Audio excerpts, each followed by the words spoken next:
Je m'appelle Sophie Moreau et je suis restauratrice de livres anciens. J'ai passé ma vie entre des pages jaunies et des couvertures usées, redonnant vie à des histoires oubliées.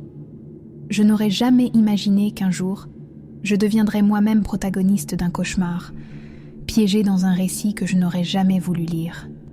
Tout a commencé il y a 3 mois, quand j'ai reçu une lettre du notaire Durand. Un oncle éloigné, Laurent Mercier, un homme que je n'avais jamais rencontré, m'avait légué une villa dans la campagne provençale, près d'un petit village nommé Saint-Rémy. Je ne savais même pas que j'avais ce parent. Une villa du XVIIIe siècle, avait dit le notaire avec un sourire tendu. Un joyau architectural, même si elle nécessite quelques rénovations. Il avait hésité, comme s'il voulait ajouter quelque chose, mais il s'était simplement raclé la gorge et avait poursuivi avec les formalités. Je n'avais jamais été superstitieuse. Mon métier m'avait appris à être méthodique, rationnelle. Les histoires de fantômes et de malédictions étaient bonnes pour les romans gothiques que je restaurais, pas pour la vie réelle. Si seulement j'avais prêté attention aux signes, aux avertissements subtils. Si seulement j'avais refusé cet héritage maudit. Le jour où j'ai pris la route vers Saint-Rémy, il pleuvait. Une pluie fine, persistante, qui semblait vouloir me dissuader d'avancer. Le GPS m'a guidée à travers des routes sinueuses, de plus en plus étroites, jusqu'à un chemin en terre battue, bordé de cyprès centenaires. Au bout de cette allée lugubre, elle se dressait, imposante et silencieuse. La villa Mercier. Je me souviens encore de ma première impression. La bâtisse était magnifique, d'une élégance décrépite, avec ses volets décolorés et sa façade ornée de lierre. Mais il y avait quelque chose d'oppressant dans son architecture, comme si elle me scrutait, m'évaluait. Les fenêtres du dernier étage ressemblaient à des yeux vides, observant chacun de mes mouvements. L'intérieur était étonnamment préservé, bien que couvert d'une épaisse couche de poussière. Des meubles d'époque, des tableaux aux couleurs fanées, des tapis orientaux usés par le temps. Tout semblait figé, comme si les derniers occupants étaient en partie précipitamment, abandonnant leur vie derrière eux. Une odeur de renfermé, de vieux papiers et de quelque chose d'indéfinissable flottait dans l'air. J'ai passé les premiers jours à explorer, à nettoyer, à m'approprier les lieux. J'avais pris un congé sabbatique pour me consacrer à la restauration de la villa, pensant naïvement que cela me ferait du bien de quitter Paris et mon atelier pour quelque temps. Je cherchais un nouveau départ après une rupture difficile. Je n'aurais jamais imaginé ce que me réservait cette demeure silencieuse. C'est au 5e jour que tout a basculé. J'explorais le grenier, un vaste espace sous les combles, encombré d'antiquités et de malles poussiéreuses. Un rayon de soleil filtrait à travers une lucarne, illuminant un pan de mur qui semblait différent. En l'examinant de plus près, j'ai découvert qu'il s'agissait d'un panneau amovible, habilement dissimulé. Mes doigts tremblaient légèrement lorsque j'ai fait glisser le panneau, révélant une petite cavité dans le mur. À l'intérieur, enveloppé dans un tissu de velours décoloré, se trouvait un livre. Un journal intime, relié en cuir marron, ses pages jaunies par le temps. Sur la première page, une date était inscrite d'une écriture élégante mais nerveuse. 10 janvier 1930 et un nom, Antoine Devreux. Je suis restauratrice. J'aime les livres plus que tout. Trouver ce journal aurait dû être une découverte excitante, un trésor historique. Mais dès que mes doigts ont touché sa couverture, j'ai ressenti un malaise inexplicable, comme si un courant électrique me parcourait. J'aurais dû le remettre à sa place, refermer ce panneau et peut-être même quitter cette maison. Au lieu de cela, j'ai fait ce que font tous les protagonistes de récits d'horreur. J'ai ignoré mon instinct. Si vous écoutez cette histoire confortablement installée chez vous, vous vous demandez probablement pourquoi je n'ai pas fui à ce moment-là. La vérité, c'est que la curiosité est un piège subtil. Elle vous attire pas à pas vers l'abîme, vous faisant croire que vous gardez le contrôle. Quand vous réalisez enfin le danger, il est déjà trop tard. Vous êtes déjà pris au piège. Cette nuit-là, assise près de la cheminée du salon, j'ai commencé à lire le journal d'Antoine Devreux. Ses premières entrées étaient celles d'un homme cultivé, un chercheur passionné d'occultisme et de sciences ésotériques. Il décrivait son installation dans la villa, qu'il avait achetée spécifiquement pour poursuivre ses expériences. Il parlait de dimensions parallèles, de communication avec l'autre côté. Au début, J'ai pris ses écrits pour les divagations d'un excentrique, peut-être même d'un fou. Mais sa prose était lucide, méthodique, presque scientifique. Il décrivait en détail les rituels qu'il pratiquait dans la cave de la villa, les symboles qu'il avait gravés dans la pierre, les incantations qu'il récitait. Il était convaincu d'être sur le point de percer le voile entre les mondes. Ce qui m'a véritablement alarmée, c'est la manière dont ses écrits changeaient au fil des pages. Son écriture devenait plus frénétique, plus désordonnée. Il mentionnait des voix qu'il entendait la nuit, des ombres qui se déplaçaient dans sa périphérie visuelle. « Je suis observé », écrivait-il. « Quelque chose a répondu à mon appel, et maintenant ça me surveille. » La dernière entrée datait du 21 mars 1930. L'expérience finale aura lieu ce soir. J'ai compris que ce n'est pas moi qui cherchais à établir contact. C'est cela qui m'a choisi, qui m'a attiré ici. Je serai le pont entre les mondes. Si vous lisez ces lignes après mon départ, sachez que je n'ai pas échoué. J'ai simplement transcendé. Mes recherches le lendemain m'ont appris qu'Antoine Devreux avait effectivement disparu sans laisser de traces en mars 1930. Aucun corps n'avait jamais été retrouvé. La villa était restée inhabitée pendant des années, passant de propriétaire en propriétaire sans que personne n'y séjourne longtemps. Les locaux évitèrent l'endroit, murmurant des histoires de malédiction, de bruits étranges, de lumières aperçues aux fenêtres, alors que la maison était vide. J'aurais dû partir immédiatement, rassembler mes affaires et ne jamais regarder en arrière. Mais quelque chose me retenait, une fascination morbide, un besoin incompréhensible de comprendre ce qui était arrivé à Antoine. Et puis, il y avait cette autre sensation, plus troublante encore. Depuis que j'avais lu son journal, je ne me sentais plus seule dans la villa. Ce que je vais vous raconter maintenant défie toute logique, toute rationalité. Si vous décidez de ne pas me croire, je ne vous en voudrai pas.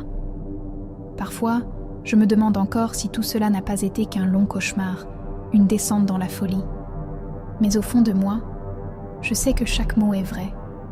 Je sais ce que j'ai vécu, ce que j'ai vu, et je sais ce qui m'attend encore. Si vous êtes arrivé jusqu'ici, je vous invite à vous installer confortablement et à écouter attentivement la suite. Car l'horreur que j'ai découverte dans cette ville-là dépasse l'entendement, et vous ne verrez plus jamais les journaux intimes de la même façon. Certaines histoires ne devraient jamais être lues. Certains secrets devraient rester enfouis. Et certaines portes, une fois ouvertes, ne peuvent plus jamais être refermées. La première manifestation s'est produite la nuit même où j'ai lu le journal d'Antoine. Je m'étais endormie dans le fauteuil près de la cheminée, le livre posé sur mes genoux. Un bruit m'a réveillée en sursaut, un craquement, comme si quelqu'un marchait lentement dans le couloir à l'étage. J'ai retenu mon souffle, écoutant intensément dans le silence de la maison. « Il y a quelqu'un » J'ai appelé, ma voix résonnant étrangement dans le vide. Pas de réponse, bien sûr. Juste ce silence épais, presque palpable, qui semblait m'observer. J'ai attrapé un tisonnier près de la cheminée et je me suis aventurée dans le hall. L'escalier en bois qui menait à l'étage supérieur était plongé dans l'obscurité. Les ombres dansant sur les murs à la lueur vacillante de ma lampe. Alors que je posais mon pied sur la première marche, j'ai senti un courant d'air froid, comme si quelqu'un venait de passer à côté de moi. Et puis, cette odeur, une odeur de papier moisi, d'encre et de quelque chose d'autre. Quelque chose que je ne pouvais pas identifier mais qui me rappelait vaguement les vieux livres que je restaurais dans mon atelier parisien. J'ai fouillé la maison de fond en comble cette nuit-là. Chaque chambre, chaque placard. Je n'ai rien trouvé, bien sûr. Pas d'intrus, pas d'explication rationnelle pour les bruits que j'avais entendus. Je me suis dit que c'était une vieille maison, avec ses grincements et ses craquements normaux. J'ai presque réussi à m'en convaincre lorsque je suis retournée dans le salon. C'est alors que je l'ai remarqué. Le journal d'Antoine n'était plus sur le fauteuil où je l'avais laissé. Il était posé sur la table basse, ouvert à une page que je n'avais pas encore lue. J'étais certaine de l'avoir laissé fermé sur le fauteuil. Un frisson m'a parcouru. Était-il possible que dans ma somnolence, j'aie déplacé le livre sans m'en souvenir ? Malgré ma peur grandissante, je me suis approchée et j'ai regardé la page ouverte. C'était une entrée datée du 15 février 1930. Mais quelque chose n'allait pas. L'écriture était celle d'Antoine. Mais les mots Les mots semblaient s'adresser directement à moi. « Je te sens lire ces pages, voyageuse du futur. Tu as ouvert la porte. Maintenant, je peux revenir. » J'ai refermé le journal d'un coup sec, le cœur battant à tout rompre. C'était impossible. J'étais fatiguée. Mon esprit me jouait des tours. Je me suis forcée à respirer profondément, à rationaliser. Peut-être avais-je mal interprété les mots d'Antoine. Peut-être s'adressait-il à un lecteur hypothétique futur, pas spécifiquement à moi. Cette nuit-là, j'ai dormi avec la lumière allumée, le journal enfermé dans un tiroir de la commode. J'ai essayé de me convaincre que tout cela n'était qu'une coïncidence, que mon imagination s'emballait après avoir lu les divagations d'un homme probablement déséquilibré. Mais dans mes rêves, j'entendais des murmures, des mots indistincts, comme si quelqu'un essayait de communiquer avec moi. Le lendemain matin, déterminée à ne pas me laisser submerger par ces pensées irrationnelles, j'ai décidé d'en apprendre davantage sur Antoine Devreux. J'ai pris ma voiture jusqu'à Saint-Rémy pour visiter la bibliothèque municipale et les archives locales. La bibliothécaire, une femme âgée aux lunettes épaisses, a tressailli lorsque j'ai mentionné la Villa Mercier et le nom d'Antoine. « Vous ne devriez pas fouiller dans ces histoires, mademoiselle, m'a-t-elle dit, sa voix soudain plus basse. Certains secrets devraient rester enfouis. Quand j'ai insisté, elle a soupiré profondément et m'a guidée vers une section des archives réservée aux journaux locaux. Cherchez en mars 1930. Mais ne dites pas que je ne vous ai pas prévenu. Les articles que j'ai trouvés parlaient en effet de la disparition mystérieuse d'Antoine Devreux, décrit comme un chercheur en sciences occultes venu de Paris. Mais ce qui m'a glacé le sang, c'étaient les témoignages des villageois. Plusieurs personnes affirmaient avoir vu des lumières étranges à la villa la nuit de sa disparition et entendu des cris inhumains. Un article en particulier citait le témoignage du facteur qui avait été le dernier à voir Antoine vivant. Il n'était plus le même ces dernières semaines, disait-il. Son visage était émacié, ses yeux injectés de sang comme s'il ne dormait plus, et il parlait tout seul, ou plutôt, il semblait converser avec quelqu'un que je ne pouvais pas voir. Et puis, j'ai trouvé une photographie d'Antoine. Elle accompagnait un des articles sur sa disparition. Un homme élancé, au visage anguleux, avec des yeux perçants et une moustache fine. Mais ce qui m'a frappé, c'était son regard. Un regard intense, presque fiévreux, qui semblait me fixer à travers les décennies. J'ai eu le sentiment troublant qu'il me reconnaissait.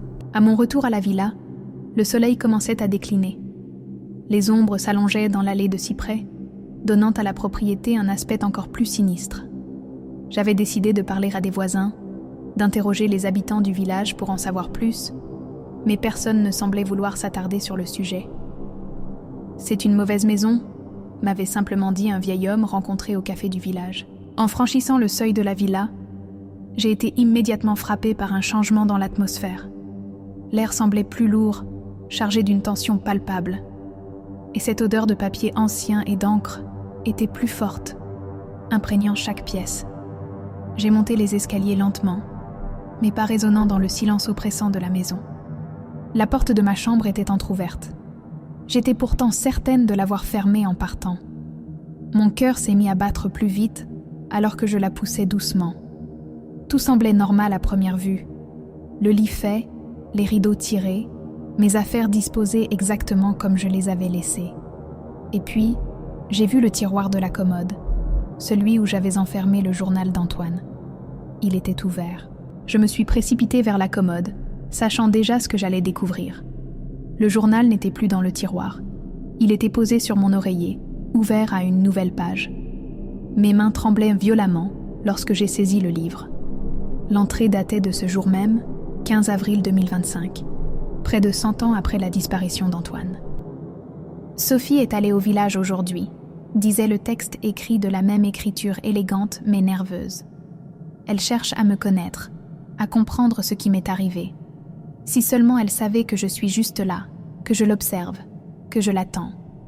Son esprit est vif, curieux, parfait pour ce dont j'ai besoin. Elle sera mon vaisseau, mon chemin vers le retour. J'ai lâché le journal comme s'il m'avait brûlé. C'était impossible, complètement impossible. Et pourtant, les mots étaient là, indéniables. Quelqu'un, ou quelque chose, savait qui j'étais, connaissait mes mouvements et écrivait dans un journal vieux de près d'un siècle. J'ai reculé jusqu'à la porte, incapable de détacher mon regard du livre posé sur mon lit.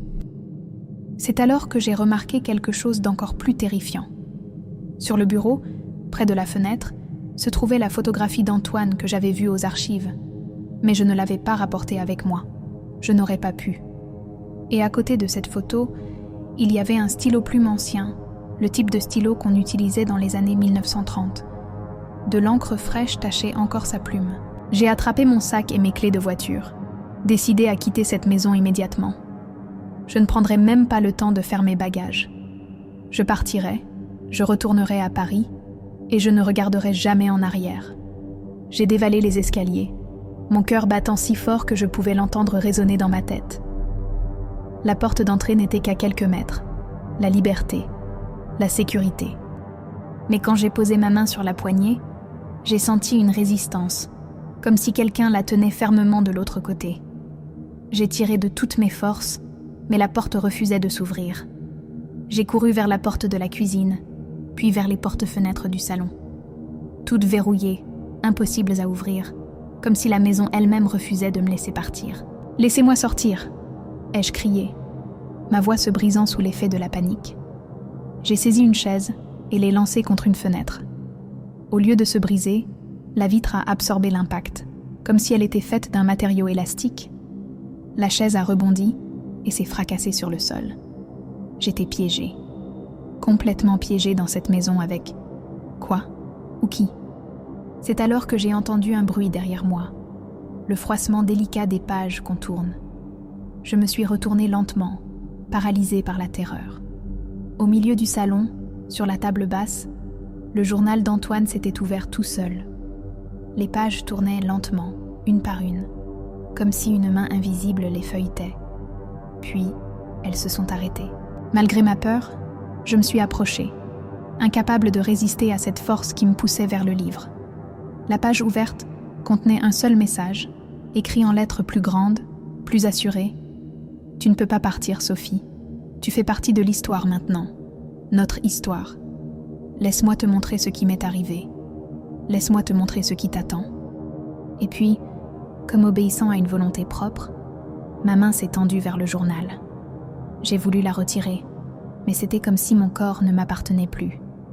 Mes doigts ont effleuré la page, et à ce contact, une sensation glaciale m'a envahi.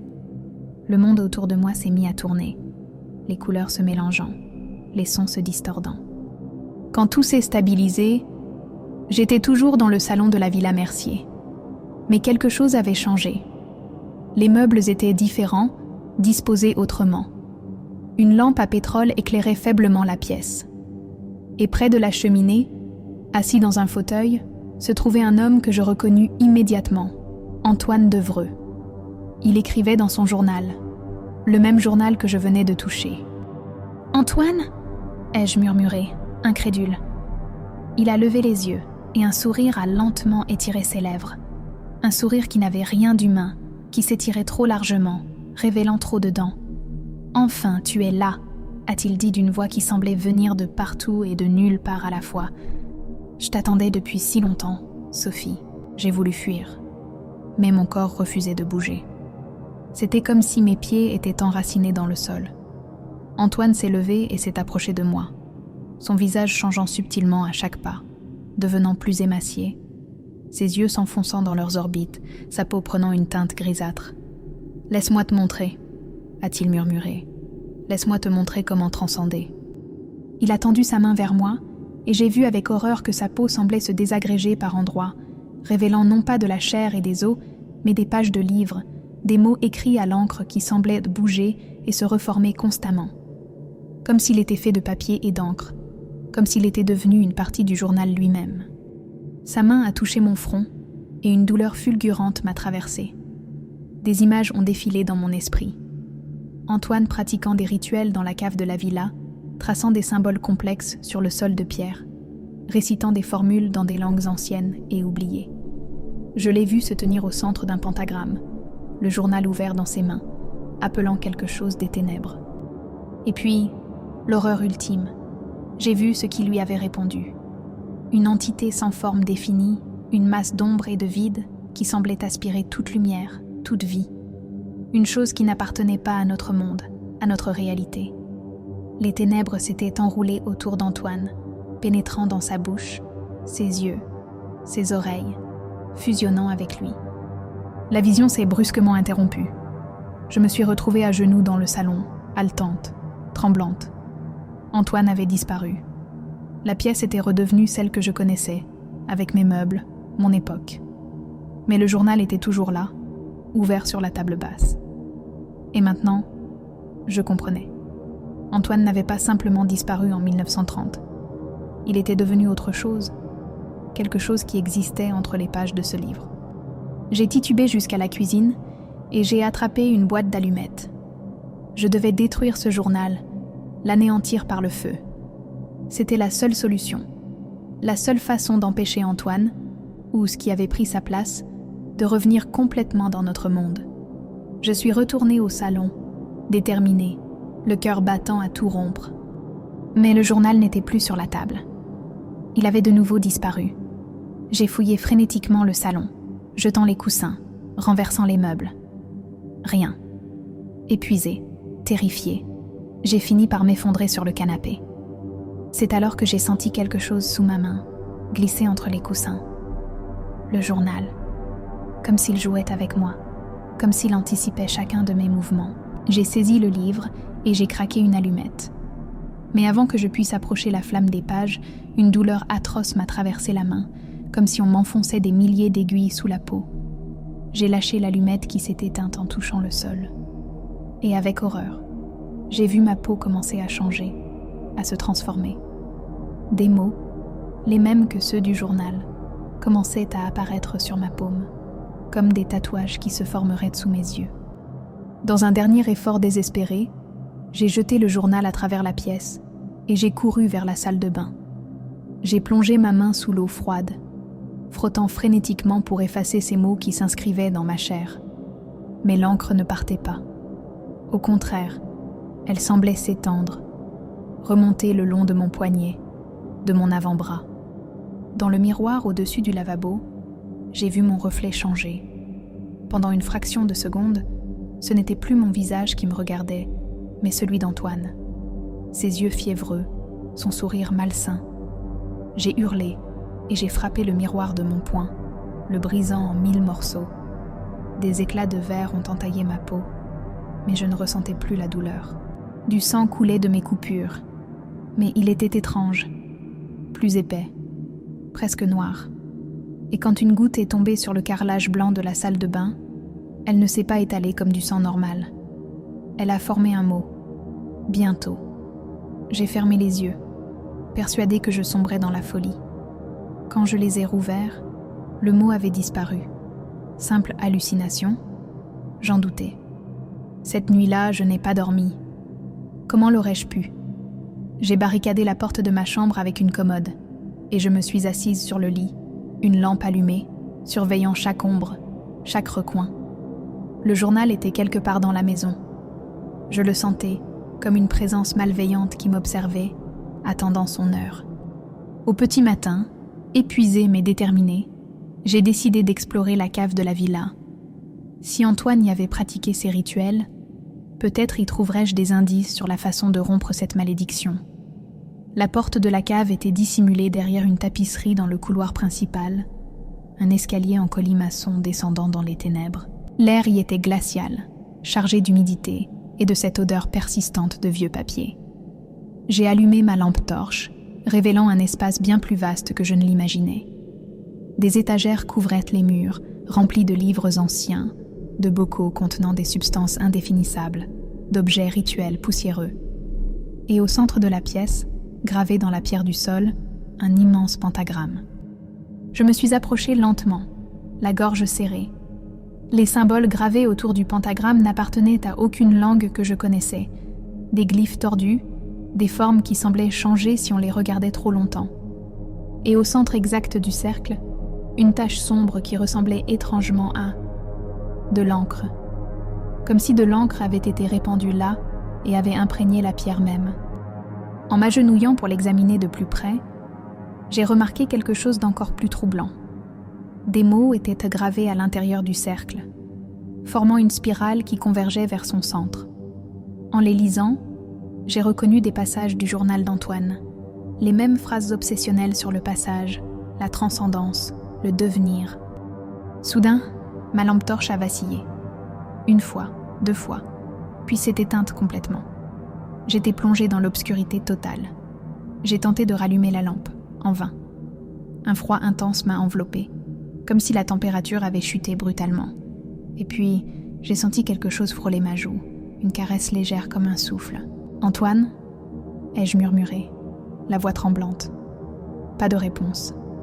Juste ce silence écrasant, cette obscurité impénétrable. J'ai commencé à reculer vers l'escalier, tâtonnant dans le noir. Mes doigts ont touché quelque chose. Pas le mur de pierre que j'espérais, mais quelque chose de doux, de tiède. Quelque chose qui ressemblait à de la peau humaine. J'ai retiré ma main précipitamment et j'ai heurté une étagère derrière moi. Des objets sont tombés, se brisant sur le sol. Dans la panique, j'ai couru vers ce que je croyais être la direction de l'escalier. Mais je me suis heurtée à un mur. Désorientée, j'ai tourné sur moi-même, cherchant désespérément une issue. C'est là que je l'ai entendue.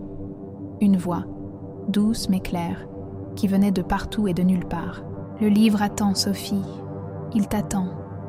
Tu es la prochaine page, la prochaine histoire. » La voix d'Antoine, mais étrangement déformée, comme si plusieurs personnes parlaient en même temps. J'ai senti une présence se rapprocher dans le noir, un déplacement d'air, une intensification du froid. Quelque chose était là, juste devant moi, à quelques centimètres. Un claquement sec a retenti, et une flamme est apparue, illuminant le visage d'Antoine. Il tenait une allumette, exactement comme celle que j'avais voulu utiliser pour brûler le journal. Son visage n'était plus humain. Sa peau semblait faite de pages jaunies, des mots en mouvement constant parcourant ses traits. Ses yeux étaient 2 puits d'encre noire, sans blanc, sans iris. « Bienvenue dans mon monde, Sophie », a-t-il dit avec ce sourire inhumain. « Bienvenue dans le journal. » L'allumette s'est éteinte, me replongeant dans les ténèbres. J'ai hurlé, j'ai couru à l'aveugle, me cognant au mur, aux étagères. Et puis, par miracle, mes mains ont trouvé l'escalier. J'ai grimpé les marches 4 à 4, la terreur me donnant des ailes. J'ai claqué la porte de la cave derrière moi et je me suis effondrée dans le couloir, haletante, le cœur au bord de l'explosion. La lumière du jour filtrait par les fenêtres, douce et rassurante. Tout semblait normal, ordinaire, comme si ce que je venais de vivre n'était qu'un cauchemar. Mais les marques sur ma main, ces mots qui s'étaient inscrits dans ma peau, étaient toujours là, plus nettes que jamais. J'ai passé le reste de la journée à essayer désespérément de contacter quelqu'un. Mon téléphone n'avait plus de signal. L'ordinateur portable que j'avais apporté refusait de s'allumer. La voiture ne démarrait pas. C'était comme si la villa existait dans sa propre bulle, coupée du reste du monde. Et à mesure que le soleil déclinait, ma terreur grandissait. Je ne voulais pas affronter une autre nuit dans cette maison. Alors que le crépuscule tombait, j'ai décidé de tenter une dernière chose. J'ai rassemblé tout ce qui pouvait brûler. Papier, livres, tissus. Et j'ai préparé un feu dans la cheminée du salon. Si je ne pouvais pas détruire le journal, peut-être pouvais-je purifier la maison par le feu, chasser ce qui la hantait. C'était un plan désespéré, irrationnel, mais c'était tout ce qu'il me restait. Le feu a pris rapidement, les flammes dansant joyeusement dans l'âtre. Leur chaleur était réconfortante. Leur lumière repoussait les ombres qui semblaient s'accumuler dans les coins de la pièce. Je me suis assise devant le foyer, hypnotisée par les flammes, essayant de rassembler mon courage pour la nuit à venir. C'est alors que je l'ai aperçu, le journal d'Antoine, posé sur le manteau de la cheminée. Il n'y était pas quelques minutes auparavant, j'en étais certaine. Il m'observait, me narguait. Dans un accès de rage et de désespoir, je l'ai saisi et je l'ai jeté dans les flammes. « Brûle !» ai-je hurlé. « Brûle, maudit livre !» Le journal est tombé au milieu des flammes, mais il ne s'est pas enflammé. Au contraire, le feu semblait l'éviter, les flammes s'écartant comme si elles craignaient de le toucher. Et puis, Sous mes yeux horrifiés, les pages ont commencé à se déployer, à sortir du livre comme des tentacules de papier. Elles s'étiraient, grandissaient, remplissant la cheminée, étouffant le feu. Les flammes ont diminué, puis se sont éteintes. La pièce a été plongée dans une semi-obscurité, éclairée seulement par la faible lueur du crépuscule à travers les fenêtres. Les pages du journal continuèrent de se déployer, sortant maintenant de la cheminée, s'étalant sur le sol, le long des murs. Et sur chaque page, des mots apparaissaient, s'écrivant tout seuls, comme animés d'une vie propre. Je me suis levée d'un bond, reculant vers la porte. Mais les pages me suivaient, glissant sur le sol comme des serpents de papier. J'ai couru dans le hall, puis dans l'escalier, montant à l'étage. Derrière moi, j'entendais le froissement des pages qui me poursuivaient, inexorablement. Je me suis réfugiée dans ma chambre, claquant la porte, la verrouillant.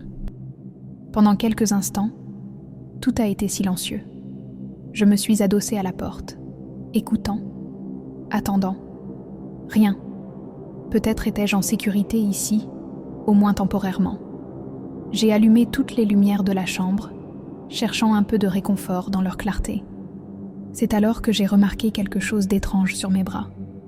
Les mots qui avaient commencé à apparaître sur ma main s'étaient étendus, remontant jusqu'à mes épaules. Horrifiée, j'ai arraché mes vêtements et je me suis examinée dans le miroir de la salle de bain attenante. Les mots couvraient maintenant presque tout mon corps, formant des phrases, des paragraphes entiers qui serpentèrent sur ma peau. Et ce n'étaient pas n'importe quels mots. C'étaient les mots du journal d'Antoine, son histoire, ses obsessions, son pacte avec les ténèbres. Alors que je me tenais là, pétrifiée devant mon reflet monstrueusement transformé, j'ai remarqué que les mots continuaient de s'étendre, d'apparaître sur les zones encore vierges de ma peau. Comme si quelqu'un écrivait sur moi, utilisant mon corps comme une page. Et je comprenais enfin ce qu'Antoine avait voulu dire par « transcender ». Il n'avait pas simplement disparu.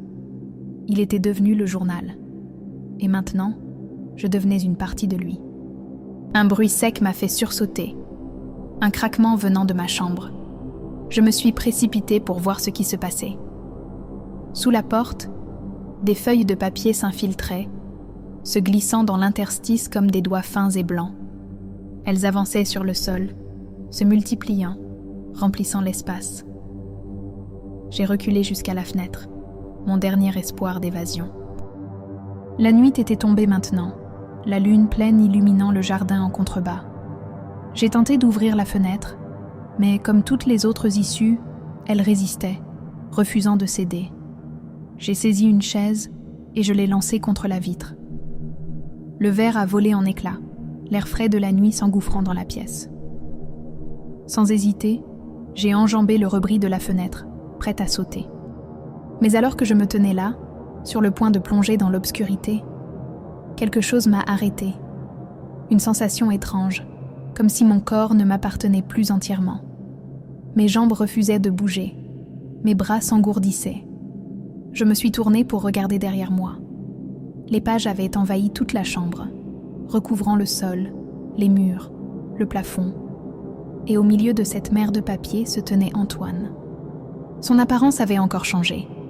Il n'était plus tout à fait solide, ses contours flous comme une aquarelle qui se dilue. Mais son regard était plus intense que jamais, ses deux puits d'encre noire fixés sur moi. « Tu ne peux pas fuir ce que tu deviens, Sophie », a-t-il dit doucement. Le processus a déjà commencé. Regarde. Il a pointé mon reflet dans un miroir qui était encore intact sur le mur. Ce que j'y ai vu m'a arraché un cri d'horreur pure. Ma peau était presque entièrement couverte de mots maintenant, mais ce n'était pas le pire. Par endroits, là où les mots étaient les plus denses, ma chair semblait se transformer, devenir plate, fine, jaunâtre, comme du papier. « Qu'est-ce que tu m'as fait ?» ai-je gémi, les larmes coulant sur mes joues. Antoine s'est approché, son pas léger comme s'il flottait au-dessus du sol. « Je ne t'ai rien fait que tu n'aies déjà accepté », a-t-il répondu. « Tu as lu le livre, tu as invité ces mots en toi. Maintenant, tu fais partie de l'histoire, notre histoire. » Il a tendu la main vers moi, et j'ai vu que ses doigts n'étaient plus faits de chair, mais de pages déchirées, plié en une approximation de forme humaine. Laisse-toi aller, Sophie. Cesse de résister.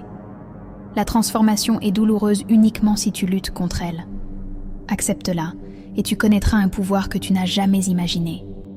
Une partie de moi, une partie terrifiante, étrangère, était tentée. Je sentais une sorte d'attraction, de fascination pour ce qu'Antoine proposait. Devenir autre chose, transcender les limites de la chair, de la mortalité. Une existence entre les mots, entre les mondes. Quelque chose en moi y répondait, y aspirait même. Et cette pensée m'a horrifiée plus que tout le reste. Non, ai-je dit, rassemblant toute ma volonté. Je ne serai pas ton histoire. Je ne serai pas ta victime. Dans un dernier acte de rébellion, je me suis tournée vers la fenêtre brisée et j'ai sauté. L'air froid m'a enveloppée pendant ma chute, et pour un bref instant, j'ai cru être libre. Puis j'ai heurté le sol, la douleur explosant dans tout mon corps. Je suis restée là, étendue sur l'herbe humide du jardin, le souffle coupé par l'impact. Au-dessus de moi, la fenêtre de ma chambre brillait d'une lumière étrange, presque phosphorescente. Des pages volaient, par l'ouverture, flottant dans l'air nocturne comme des papillons de papier. Elles descendaient lentement vers moi, m'encerclant. Malgré la douleur, je me suis redressée et j'ai commencé à ramper, puis à marcher, et enfin à courir vers le portail de la propriété. L'allée de cyprès semblait interminable, leurs ombres formant une haie de ténèbres qui paraissait se resserrer autour de moi. Derrière, je sentais la présence d'Antoine qui me suivait, patient, inexorable. J'ai atteint le portail en fer forgé et j'ai poussé de toutes mes forces. Miracle, il s'est ouvert. J'ai franchi le seuil, mon cœur éclatant d'espoir. J'étais sortie, j'étais libre.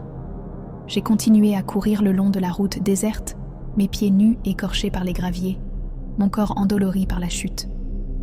Mais je m'en fichais. Tout ce qui comptait, c'était de mettre le plus de distance possible entre moi et cette villa maudite. Le village de Saint-Rémy n'était qu'à quelques kilomètres.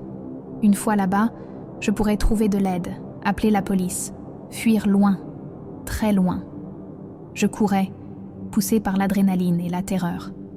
La lune éclairait la route d'une lueur blafarde, projetant des ombres qui semblaient danser autour de moi. J'ai jeté un regard en arrière. Personne ne me suivait. Peut-être qu'Antoine ne pouvait pas quitter la propriété. J'ai ralenti, épuisé, mon souffle formant des nuages de vapeur dans l'air frais. C'est alors que je l'ai remarqué. La route avait changé. Les cyprès qui l'abordaient n'étaient pas les mêmes. Et au loin, se dressant dans la nuit, une silhouette familière. La villa Mercier. J'avais couru en cercle, ou plutôt, la réalité elle-même s'était déformée pour me ramener à mon point de départ. Non, non, non, ai-je gémi, tombant à genoux sur la route. C'était impossible, complètement impossible. J'étais sortie, j'avais couru en ligne droite. Comment pouvais-je me retrouver au même endroit ? C'est alors que j'ai compris la vérité, une vérité si terrible que mon esprit se refusait presque à l'accepter. Je n'avais jamais quitté le journal. Toute cette fuite, ce moment d'espoir, n'avait été qu'une illusion. Un récit écrit par Antoine. J'étais déjà piégée dans son monde de papier et d'encre, une marionnette dans son histoire. Je me suis relevée lentement et j'ai regardé mes mains à la lumière de la lune. Elles n'étaient plus tout à fait solides, leurs contours semblant fluctuer comme si elles étaient dessinées par une main tremblante. « Tu commences pas à comprendre », a dit une voix derrière moi. Je n'avais pas besoin de me retourner pour savoir qui c'était. Le journal n'est pas simplement un objet, Sophie. C'est un monde, une réalité parallèle. Et maintenant, c'est ton monde aussi.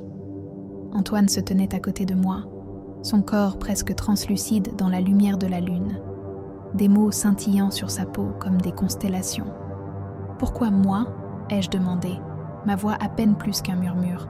« Pourquoi m'as-tu choisi ?» Antoine a souri, ce sourire inhumain qui s'étirait trop largement. « Je ne t'ai pas choisi, c'est le livre qui t'a choisi. Il choisit toujours celui qui peut continuer l'histoire, celui qui a l'imagination, la sensibilité pour devenir son prochain auteur et son prochain personnage. » Je ne veux pas de ça, ai-je protesté faiblement. Je veux retrouver ma vie, ma liberté. Antoine a ri, un son qui ressemblait au froissement de pages tournées trop rapidement. La liberté ? Quelle illusion. Nous sommes tous des personnages dans une histoire plus grande, Sophie. La seule différence, c'est que maintenant, tu le sais. Et maintenant, tu as le pouvoir de l'écrire. Il a désigné d'un geste la villa qui se dressait devant nous. Retournons à l'intérieur. Il est temps que je te montre ce que signifie vraiment être le gardien du journal. Je voulais résister, fuir à nouveau, mais quelque chose en moi avait changé. Une résignation, ou peut-être une curiosité morbide. Et mes jambes, comme animées d'une volonté propre, me portèrent déjà vers la villa. La villa avait changé. Alors que nous franchissions le seuil, j'ai réalisé que l'intérieur ne ressemblait plus à ce que j'avais connu. Les murs semblaient en plus anciens, couverts de symboles étranges qui luisaient faiblement. Les meubles n'étaient plus les mêmes, plus antiques, plus sombres. L'air lui-même avait une consistance différente, presque visqueuse, comme si je me déplaçais à travers un liquide invisible.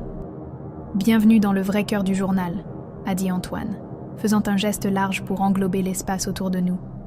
Ce que tu as vu jusqu'à présent n'était que la surface, l'interface entre ton monde et le mien. Ici, les règles sont différentes. Ici, tout est possible. Il a touché un mur, et les symboles ont brillé plus intensément sous ses doigts, formant de nouvelles configurations. « Qu'est-ce que c'est que cet endroit ?» ai-je demandé, ma voix étrangement étouffée, comme absorbée par l'air épais. Antoine s'est tourné vers moi, son visage maintenant à moitié humain, à moitié composé de pages écrites qui tourbillonnaient constamment, reformant ses traits. C'est un royaume entre les mondes, un lieu créé par le pouvoir des mots, des histoires, des idées.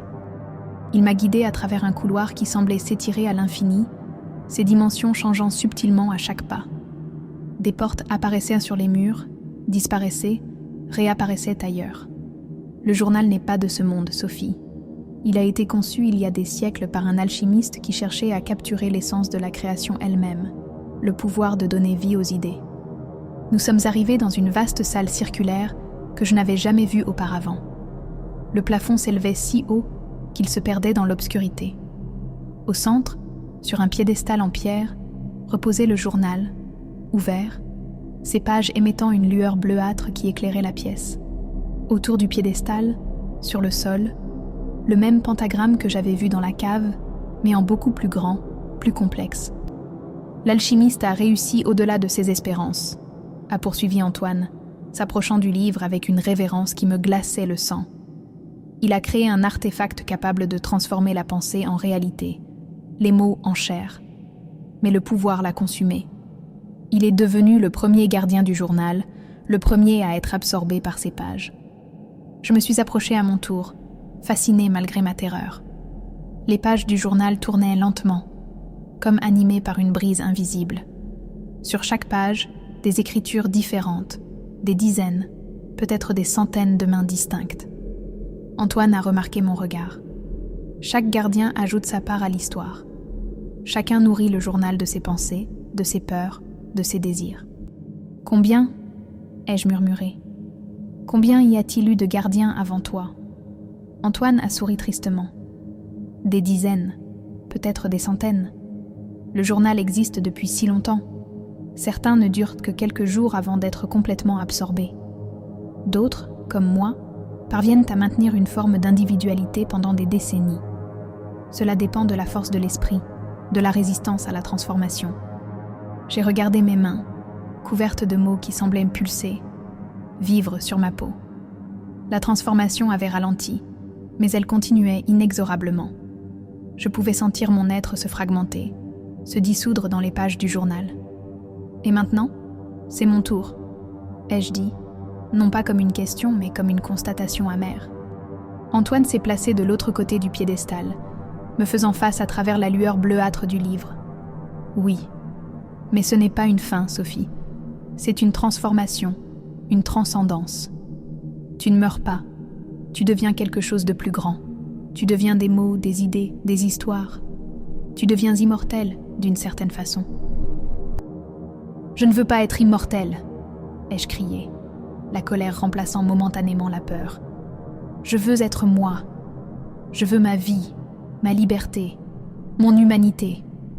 Ma voix a résonné dans la salle circulaire, faisant vibrer les symboles gravés sur les murs. Antoine n'a pas réagi à mon éclat.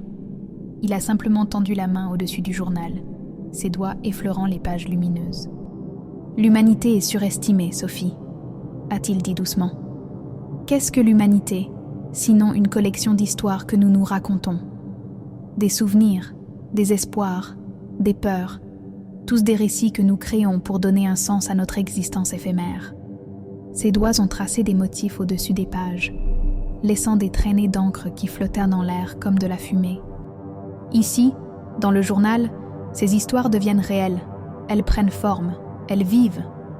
Comme pour illustrer ses propos, les traînées d'encre se sont solidifiées, formant de petites silhouettes qui dansaient au-dessus des pages, des personnages miniatures qui semblaient conscients, vivants. Tu peux créer des mondes entiers, des vies entières. Tu peux être n'importe quoi, n'importe qui. J'ai observé ces créations avec un mélange d'horreur et de fascination. Elles étaient magnifiques, d'une certaine façon, des êtres d'encre pure, élégants, éthérés. Mais ils n'étaient pas réels. Ils n'étaient que des fantômes, des ombres de la véritable vie. Ce ne sont que des illusions, ai-je dit fermement, des marionnettes sans âme. Antoine a incliné la tête, comme si j'avais dit quelque chose d'amusant. Qu'est-ce qui te fait croire que ta réalité est plus authentique que celle-ci? Les humains sont aussi des histoires, Sophie.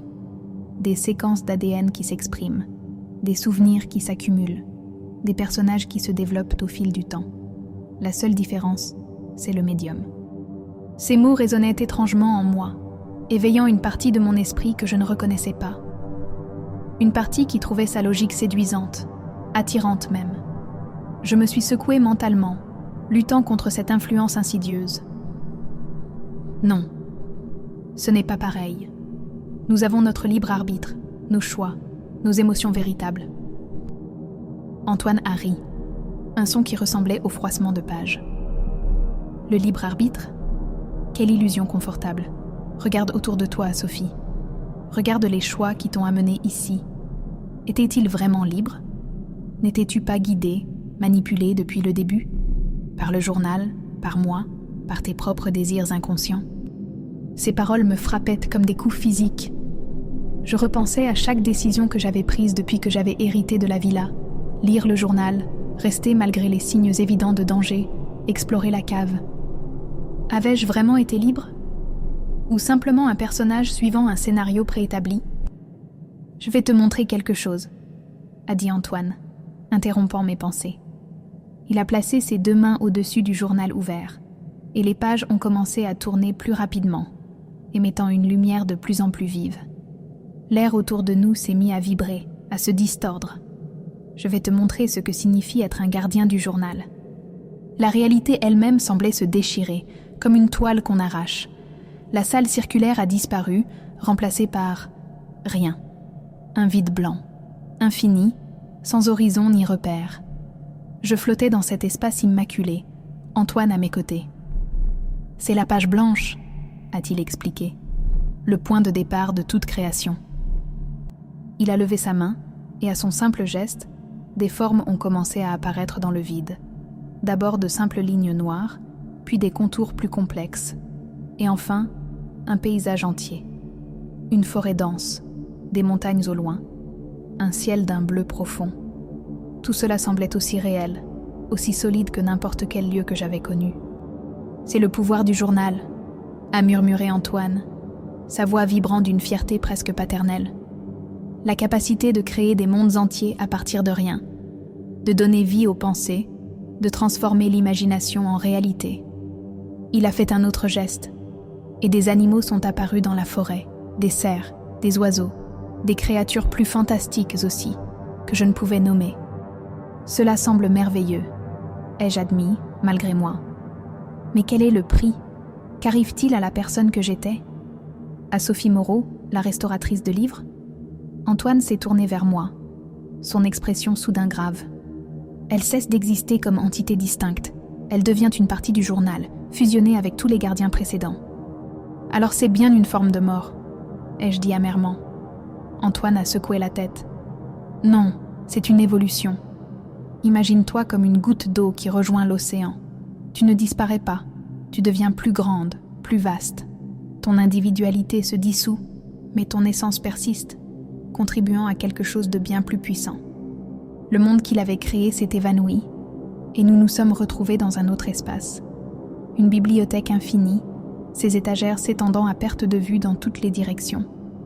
Chaque livre sur ces étagères pulsait d'une lueur similaire à celle du journal. Ce sont toutes les histoires qui ont jamais été écrites, a expliqué Antoine, et toutes celles qui le seront. Il a pris un livre au hasard et l'a ouvert. À l'instant où il a tourné la première page, nous avons été projetés à l'intérieur de l'histoire. Un champ de bataille médiéval, des chevaliers s'affrontant sous un ciel orageux. Je pouvais sentir l'odeur de la terre humide, entendre le fracas des épées, ressentir la tension dans l'air. C'était totalement réel. Le journal est connecté à toutes ces histoires, a dit Antoine, sa voix s'élevant au-dessus du tumulte de la bataille. Il puise dans l'imagination collective de l'humanité. Et en tant que gardiens, nous pouvons naviguer dans ces récits, les modifier, créer des ponts entre eux. D'un geste, il a refermé le livre invisible, et la scène s'est évanouie. Nous nous sommes retrouvés dans un autre lieu, Paris, ma ville natale. Mais un Paris étrangement altéré, où les bâtiments semblaient faits de papier plié, où les gens que nous croisions avaient des visages composés de mots en mouvement constant. Le journal influence même ta perception de la réalité, a expliqué Antoine. Il transforme le monde en récit, en métaphore, en symbole. Nous marchions sur les quais de la Seine, passant devant les bouquinistes dont les étalages débordaient de livres anciens. Tu as toujours aimé les livres, Sophie. Tu as consacré ta vie à les restaurer, à les préserver. N'y a-t-il pas une certaine poésie dans le fait de devenir toi-même une partie de la littérature éternelle ? Je n'ai pas répondu. Une part de moi, une part grandissante, était séduite par cette vision. Devenir immortel à travers les mots, transcender les limites de la chair, explorer des univers infinis de papier et d'encre. N'était-ce pas ce que j'avais toujours cherché, d'une certaine façon, dans ma passion pour les livres anciens ? Paris s'est dissous autour de nous, remplacé par la salle circulaire de la villa. Le journal était toujours là, sur son piédestal, ses pages tournant lentement. Mais quelque chose avait changé. Les mots sur ma peau semblaient maintenant faire partie intégrante de moi, non plus comme une invasion étrangère, mais comme une extension naturelle de mon être. « Tu le sens, n'est-ce pas ?» a murmuré Antoine, observant mon visage avec attention. « Le journal t'accepte. Il te reconnaît comme sa prochaine gardienne. » J'ai baissé les yeux vers mes mains, vers les mots qui y dansaient. Ils ne me semblaient plus menaçants, mais familiers, presque réconfortants. Et cette pensée m'a terrifiée plus que tout ce que j'avais vécu jusqu'alors. « Non !» ai-je dit, reculant d'un pas. « Je ne veux pas de ce pouvoir. Je ne veux pas disparaître. » Antoine a soupiré, une expression de déception traversant son visage mouvant. « Tu ne comprends toujours pas. Ce n'est pas une question de vouloir ou de refuser. C'est déjà en cours. Tu as commencé à fusionner avec le journal dès l'instant où tu l'as touché. » Comme pour confirmer ces paroles, j'ai ressenti une douleur soudaine, une brûlure qui partait de mes mains et remontait le long de mes bras. J'ai regardé avec horreur mes doigts qui semblaient se désagréger, se transformer en fines particules d'encre qui flottaient vers le journal ouvert. « Qu'est-ce qui m'arrive ?» ai-je crié, paniqué. « Le processus s'accélère, » a répondu calmement Antoine. « Le journal te réclame. Bientôt, tu seras complètement absorbé. » Il a observé ma transformation avec une fascination clinique, comme un scientifique étudiant une expérience particulièrement intéressante. « Ne lutte pas, Sophie. Cela ne fait qu'augmenter la douleur. Accepte ton destin. » Mais je ne pouvais pas accepter. Quelque chose en moi, le noyau dur de mon identité, peut-être, refusait de se soumettre, de disparaître. J'ai serré les poings, ignorant la douleur, concentrant toute ma volonté sur un seul objectif. Résister. Je ne serai pas juste une autre page dans ton maudit livre, ai-je sifflé entre mes dents serrées. À ma grande surprise, la désintégration de mes mains s'est ralentie. Les particules d'encre qui s'étaient détachées ont flotté un moment dans l'air. indécises, puis sont revenus vers moi, reformant mes doigts, ma peau. Antoine a froncé les sourcils, sa forme vacillant légèrement. Intéressant, ta volonté est plus forte que je ne le pensais. Encouragée par ce petit succès, j'ai redoublé d'efforts, visualisant mon corps comme solide, intact, résistant à la transformation. La douleur était atroce, comme si chaque cellule de mon être luttait contre une force implacable qui cherchait à la dissoudre. Mais je tenais bon, refusant de céder ne serait-ce qu'un pouce de mon être à ce livre maudit. Antoine tournait maintenant autour de moi, son corps fluctuant entre formes humaines et nuages de pages déchirées. « Pourquoi résister ?» a-t-il demandé, sa voix trahissant une frustration grandissante. « Pourquoi s'accrocher à une existence limitée, éphémère, quand tu pourrais avoir l'éternité ? Quand tu pourrais avoir le pouvoir de créer des mondes ? Parce que ces mondes ne sont pas réels, ai-je répondu, ma voix plus forte maintenant, plus assurée. Ce ne sont que des fantasmes, des illusions. Je préfère une vie authentique, même brève, même imparfaite, à une éternité de faux semblants. Antoine a ricané, un son qui ressemblait à des pages qu'on déchire brutalement. Authentique ? Qu'y a-t-il d'authentique dans ta vie, Sophie ? Tu passes tes journées à restaurer les récits des autres, à préserver les rêves des morts. Tu n'as jamais vraiment vécu. Tu t'es toujours caché dans les livres, dans le passé. Le journal t'offre enfin la chance de faire partie de quelque chose de plus grand que toi. Ces mots m'ont touché plus profondément que je ne voulais l'admettre. Il y avait une part de vérité dans ce qu'il disait. Je m'étais toujours sentie plus à l'aise dans le monde des livres que dans celui des vivants. Mais cela ne signifiait pas que je voulais abandonner ma vie, mon identité, tout ce qui faisait de moi. Moi. Le journal sur le piédestal a commencé à vibrer, ses pages tournant de plus en plus vite. La lumière qu'il émettait est devenue aveuglante, pulsant au rythme de mon cœur affolé. Antoine s'est approché du livre, passant sa main au-dessus des pages. « Il devient impatient », a-t-il dit.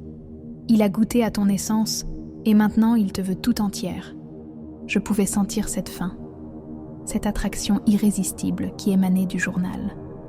C'était comme si un aimant gigantesque tirait sur chaque atome de mon corps. Mais je continuais à résister, puisant dans des réserves de volonté que je ne soupçonnais pas posséder. Je ne serai pas ta victime, Antoine. Je ne serai pas juste un autre chapitre de ton histoire. Antoine a souri, mais son sourire n'avait plus rien d'humain. C'était une déchirure dans son visage de papier, révélant une obscurité infinie derrière. Tu ne comprends toujours pas, n'est-ce pas ? Ce n'est pas mon histoire. Je ne suis qu'un personnage, tout comme toi. Le journal est l'auteur, le journal est tout. C'est alors qu'une idée a germé dans mon esprit. Une idée folle, désespérée, mais peut-être ma seule chance. Si le journal était l'auteur, si nous n'étions que des personnages dans son récit, peut-être pouvais-je changer l'histoire. Peut-être pouvais-je réécrire ma propre fin. J'ai cessé de lutter contre l'attraction du journal. Au lieu de cela, j'ai commencé à me concentrer intensément, à visualiser non pas ma résistance, mais une transformation différente de celle qu'Antoine avait connue. Pas une dissolution, une fusion, mais quelque chose de nouveau, quelque chose d'unique. Antoine aperçut le changement en moi. Il s'est figé, son corps de papier et d'encre tremblant légèrement. « Que fais-tu » a-t-il demandé, une note d'inquiétude dans sa voix. Je n'ai pas répondu. J'étais trop concentrée sur ma vision, sur cette nouvelle possibilité que j'étais en train de créer. Les mots sur ma peau ont commencé à bouger différemment, non plus comme une invasion étrangère, mais comme une extension de ma volonté. Ils se réorganisaient, formant de nouvelles phrases, de nouveaux récits, des récits qui m'appartenaient, qui racontaient non pas ma dissolution, mais ma transformation en quelque chose de différent, quelque chose que le journal n'avait jamais connu auparavant. « Impossible !» a murmuré Antoine, reculant d'un pas. « Tu ne peux pas, le journal ne permet pas. » Mais je pouvais voir dans ses yeux d'encre qu'il mentait. Le journal permettait précisément cela, la création, l'innovation, le changement. C'était sa nature même. Et j'étais en train de créer quelque chose de nouveau, quelque chose qui n'avait jamais été écrit auparavant. Je me suis avancée vers le journal, non plus tirée contre ma volonté, mais marchant délibérément, avec intention. Les mots sur ma peau brillaient maintenant d'une lumière qui rivalisait avec celle du livre.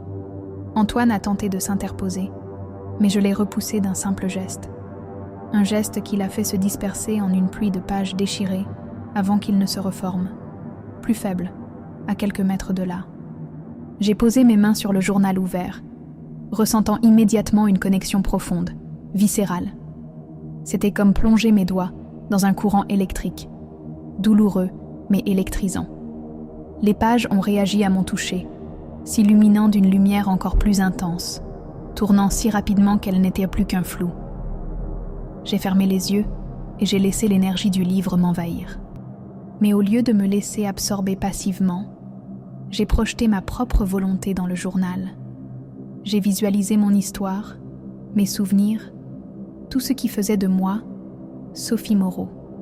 Je les ai ancrés dans les pages, non pas comme une offrande sacrifice, mais comme une affirmation, comme une revendication. Je suis ici, disaient mes pensées. Je ne disparaîtrai pas. Le journal a tremblé sous mes doigts, comme s'il luttait contre cette approche inattendue. Je pouvais sentir sa résistance, son désir de m'absorber comme il l'avait fait avec tous ses gardiens précédents. Mais je tenais bon, imposant ma volonté, page après page, mot après mot. Je n'étais plus simplement un personnage dans son récit. J'étais en train de devenir co-auteur. « Arrête !» a crié Antoine, sa voix désincarnée résonnant dans la salle circulaire. « Tu ne sais pas ce que tu fais.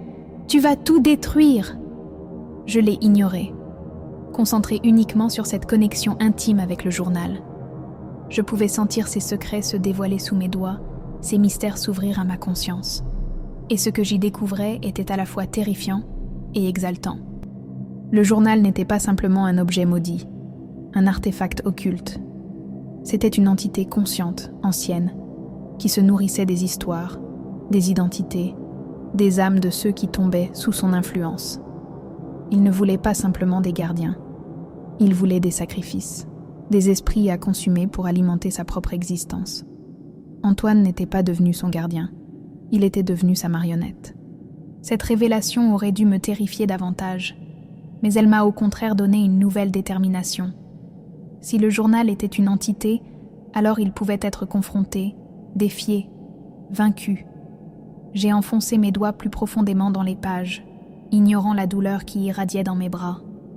J'ai projeté mon esprit plus loin, cherchant le cœur même de cette conscience ancienne.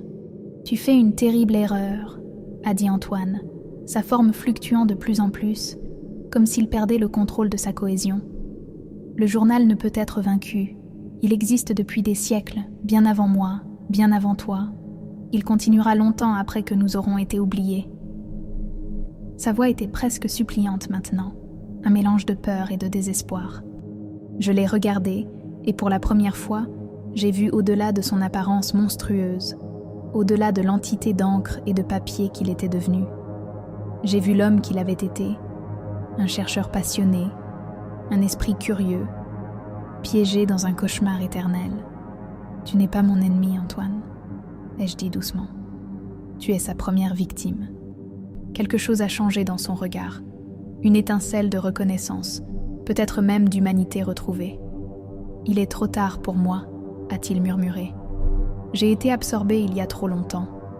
Je ne suis plus moi. » Sa voix s'est brisée sur ces derniers mots, révélant une souffrance que je n'avais pas soupçonnée jusqu'alors. « Il n'est jamais trop tard », ai-je répondu, une nouvelle idée prenant forme dans mon esprit. Si je pouvais résister au journal, peut-être pouvais-je aussi aider ses victimes passées. Peut-être pouvais-je libérer les âmes qui l'avaient emprisonné au fil des siècles. Je vais nous libérer, Antoine, tous les deux, tous. J'ai fermé les yeux à nouveau, et j'ai concentré toute ma volonté sur cette nouvelle intention. Je ne cherchais plus simplement à résister. Je cherchais à libérer, à guérir, à restaurer. C'était ce que j'avais fait toute ma vie, après tout. Restaurer des livres anciens, leur redonner leur intégrité. Pourquoi ne pourrais-je pas faire de même avec les âmes piégées dans ce journal maudit ? Le journal a réagi violemment à cette nouvelle attaque. Les pages ont tourbillonné comme prises dans une tempête, émettant un son strident qui ressemblait presque à un cri de douleur. La salle entière tremblait, des fissures apparaissant sur les murs, le plafond, le sol. Antoine s'est recroquevillé sur lui-même, comme paralysé par ce qui se passait. Une force invisible tentait de m'arracher au livre, de me projeter loin de lui. Mais je m'agrippais aux pages avec une détermination féroce, enfonçant mes doigts dans le papier qui semblait maintenant vivant, pulsant comme un cœur. « Tu ne me vaincras pas », ai-je murmuré au journal. « Tu ne nous vaincras pas, nous sommes plus que des histoires pour ta consommation. » J'ai senti une présence massive, ancienne, s'élever du livre, la conscience du journal lui-même, enfin dévoilée. Elle était vaste, terrifiante, imprégnée d'une faim insatiable qui avait dévoré des centaines d'âmes au fil des siècles. Elle s'est enroulée autour de mon esprit comme un serpent, cherchant à m'écraser, à me soumettre. Mais je n'étais plus seule dans cette lutte. À ma grande surprise, j'ai senti une autre présence se joindre à moi, Antoine, ou du moins ce qui restait de son identité originelle. Il luttait à mes côtés, ajoutant sa volonté à la mienne. Et derrière lui, d'autres présences encore, plus faibles, plus lointaines, mais bien réelles. Les autres gardiens, les autres victimes, réveillées par notre rébellion. « Ensemble », ai-je murmuré, ma voix à peine audible dans le chaos qui nous entourait. « Nous sommes plus forts ensemble. » J'ai projeté cette pensée vers toutes ces présences, ces fragments d'âme qui avaient été dévorés par le journal. Je les ai appelés, encouragés, ralliant leur volonté fragmentée en une force collective, unifiée. Le journal a redoublé ses efforts pour nous écraser, déversant des vagues de terreur, de désespoir, de résignation. Des images cauchemardesques ont envahi mon esprit, des visions d'horreur absolue, de solitude éternelle, de dissolution dans le néant. Il essayait de briser ma volonté, de me faire abandonner ma résistance. Mais ces tactiques, qui avaient fonctionné sur tant d'autres avant moi, ne pouvaient plus m'atteindre. J'avais vu au-delà de l'illusion, compris la véritable nature du journal. Il n'était pas tout-puissant, il n'était pas invincible. Il était ancien et fort, oui, mais il dépendait de notre soumission, de notre peur. Et je n'avais plus peur. « Tu n'es qu'un livre », ai-je dit, ma voix plus forte maintenant, résonnant dans la salle tremblante. « Tu n'es que des mots sur du papier. Tu n'as de pouvoir que celui que nous te donnons. » À ces mots, une vague de force a émané des pages, une rage primitive, ancienne, qui a fait vibrer l'air autour de nous. Mais cette rage même était une confirmation. J'avais touché un point sensible. J'ai senti les autres présences se renforcer autour de moi, inspirées par ma résistance. Des fragments d'identité, de mémoire, de volonté émergeaient des profondeurs du journal, se rassemblant, se consolidant. Antoine était maintenant pleinement à mes côtés, sa forme stabilisée, plus humaine qu'elle ne l'avait été depuis notre première rencontre. « Comment ?»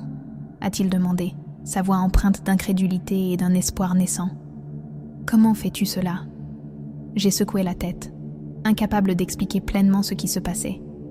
C'était comme si j'avais accédé à une connaissance intuitive, profonde, qui transcendait ma compréhension consciente.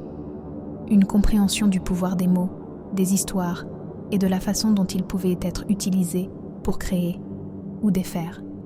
Les mots ont du pouvoir, ai-je dit lentement, articulant chaque syllabe comme une incantation. Mais ce pouvoir vient de nous, de ce que nous y mettons, de notre âme, de notre volonté. Le journal tremblait sous mes mains, ses pages tournant frénétiquement comme prises dans une tempête. « Tu as utilisé ce pouvoir pour nous piéger. Nous utiliserons ce même pouvoir pour nous libérer. » J'ai plongé mon esprit plus profondément dans la conscience du journal, naviguant à travers les couches de récits accumulés au fil des siècles. Des vies entières, des identités, des âmes réduites à des fragments narratifs, à des bribes de souvenirs.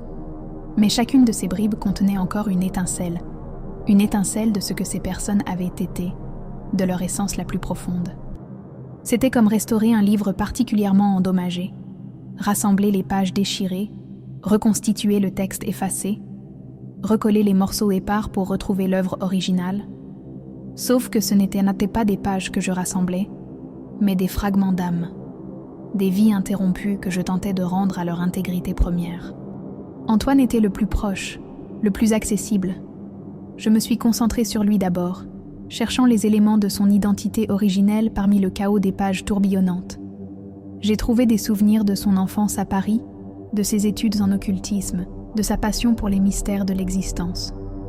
J'ai rassemblé ces fragments, les tissant ensemble comme des fils dans une tapisserie. Je me souviens, a murmuré Antoine, sa voix plus humaine, plus émue qu'elle ne l'avait été jusqu'alors. Ma mère, elle me lisait des histoires avant de dormir. Mon père m'a offert mon premier livre sur l'alchimie pour mes 16 ans. J'avais un chien, un épagnol nommé Victor. Sa forme changeait à mesure qu'il parlait, devenant plus solide, plus définie, moins faite de pages et d'encre, plus faite de chair et de sang. Le journal résistait férocement, tentant de dissoudre ses souvenirs reconstitués, de reprendre le contrôle. Mais plus Antoine se rappelait, plus il redevenait lui-même. Moins le livre avait d'emprise sur lui. C'était la clé, l'identité, les souvenirs, tout ce qui faisait d'une personne ce qu'elle était vraiment. Le journal se nourrissait de l'oubli, de la dissolution. La mémoire était son antidote. J'ai étendu mon attention aux autres présences qui flottaient autour de nous, ces autres victimes du journal. Certaines étaient si anciennes, si fragmentées qu'elles étaient à peine reconnaissables comme ayant été humaines. Mais même dans les plus ténues, je pouvais trouver une étincelle, un nom, un visage aimé, un moment de joie ou de tristesse qui définissait leur existence. Un par un, je les ai appelés, encouragés à se souvenir, à rassembler les morceaux épars de leur être. À chaque identité partiellement restaurée, le pouvoir du journal diminuait. Sa rage grandissait, mais sa force déclinait. Des fissures apparaissaient dans les pages, comme si la structure même du livre ne pouvait plus contenir l'énergie conflictuelle qui s'y déchaînait. « Il se désintègre », a dit Antoine, observant le phénomène avec un mélange de crainte et d'espoir. « Tu es en train de le détruire. » Je pouvais voir qu'il avait raison. Le journal, qui avait semblé si puissant, si indestructible, commençait à se défaire sous la pression combinée de toutes ces volontés qui se réaffirmaient contre lui. Mais sa destruction présentait un nouveau danger. Je pouvais sentir l'instabilité croissante de la réalité autour de nous. La salle circulaire, la villa entière semblait fluctuer, ses contours devenant flous, indistincts. Si le journal est détruit, ai-je commencé, comprenant soudain l'ampleur du problème. Nous sommes tous liés à lui maintenant. Nous pourrions être détruits avec lui. Antoine a acquiescé gravement. Le journal est devenu notre ancre dans la réalité. Sans lui, il n'a pas eu besoin de finir sa phrase. Je comprenais. Nous risquions de nous retrouver piégés dans un vide, un néant entre les mondes. Ni vivants ni morts, simplement effacés. C'était un prix terrible à payer pour notre liberté. Il doit y avoir un autre moyen, ai-je dit, refusant d'accepter ce destin. Je me suis tournée vers le journal, dont les pages continuaient de se désagréger lentement. Je pouvais sentir sa conscience ancienne qui s'affaiblissait, mais qui refusait toujours de céder. Il y avait quelque chose là, quelque chose que je n'avais pas encore compris. Puis, comme une révélation, j'ai saisi. Le journal n'était pas simplement une prison, c'était un portail. Un point de connexion entre différentes réalités, différentes dimensions. Il ne s'agissait pas de le détruire, mais de le transformer, de le purifier de cette conscience malveillante qui l'avait corrompu au fil des siècles. J'ai placé mes 2 mains à plat sur les pages tremblantes, ignorant la douleur qui irradiait dans mes bras. « Écoute-moi », ai-je dit, m'adressant directement à la conscience du journal. « Tu n'as pas besoin de nous consumer. Tu n'as pas besoin de nous piéger. Nous pouvons coexister. Nous pouvons créer ensemble, plutôt que de nous détruire mutuellement. » J'ai senti une hésitation dans la rage du journal. Un moment de curiosité peut-être, ou simplement de surprise face à cette approche inattendue. J'ai saisi cette opportunité, déversant dans le livre non pas ma résistance, mais une vision alternative. Un avenir où le journal serait un instrument de création, de connexion, plutôt qu'une prison pour les âmes capturées. « Tu as été créé pour capturer l'essence de la création », ai-je continué, ma voix plus douce maintenant, presque compatissante. « Mais tu as perverti ce but. Tu as pris au lieu de donner. Tu as emprisonné au lieu de libérer. Ce n'est pas ce que tu étais censé être. » À mesure que je parlais, je sentais la conscience du journal s'apaiser, comme si mes mots touchaient quelque chose de profondément enfoui en lui. Antoine s'est approché, posant sa main à côté de la mienne sur les pages. « Elle a raison, » a-t-il dit doucement. « J'ai passé près d'un siècle piégé en toi. Je t'ai vu dévorer âme après âme, sans jamais être rassasié. Cette faim n'est pas ta nature. C'est une corruption, une maladie qui t'a infecté au fil du temps. D'autres présences se sont jointes à nous, des fragments d'identité ancienne qui se rassemblaient autour du journal mourant. Ensemble, nous avons projeté une vision unifiée, non pas de destruction, mais de transformation, de guérison. Le journal a cessé de se désintégrer, ses pages se stabilisant, sa lumière changeant subtilement, passant d'un bleu glacial à une teinte plus chaude, plus dorée. J'ai senti un changement profond s'opérer dans la conscience du livre. La rage, la faim insatiable s'apaisait, remplacée par une curiosité, une ouverture que je n'aurais jamais cru possible. C'était comme si le journal se réveillait d'un long cauchemar, redécouvrant sa véritable nature, son véritable but. « Il accepte », a murmuré Antoine, incrédule. « Il change. » Les fissures dans les pages commençaient à se refermer, mais différemment. Les mots se réorganisaient, formant de nouveaux motifs, de nouvelles histoires. Des histoires de libération plutôt que d'emprisonnement, de création plutôt que de consommation. La transformation du journal affectait toute la réalité autour de nous.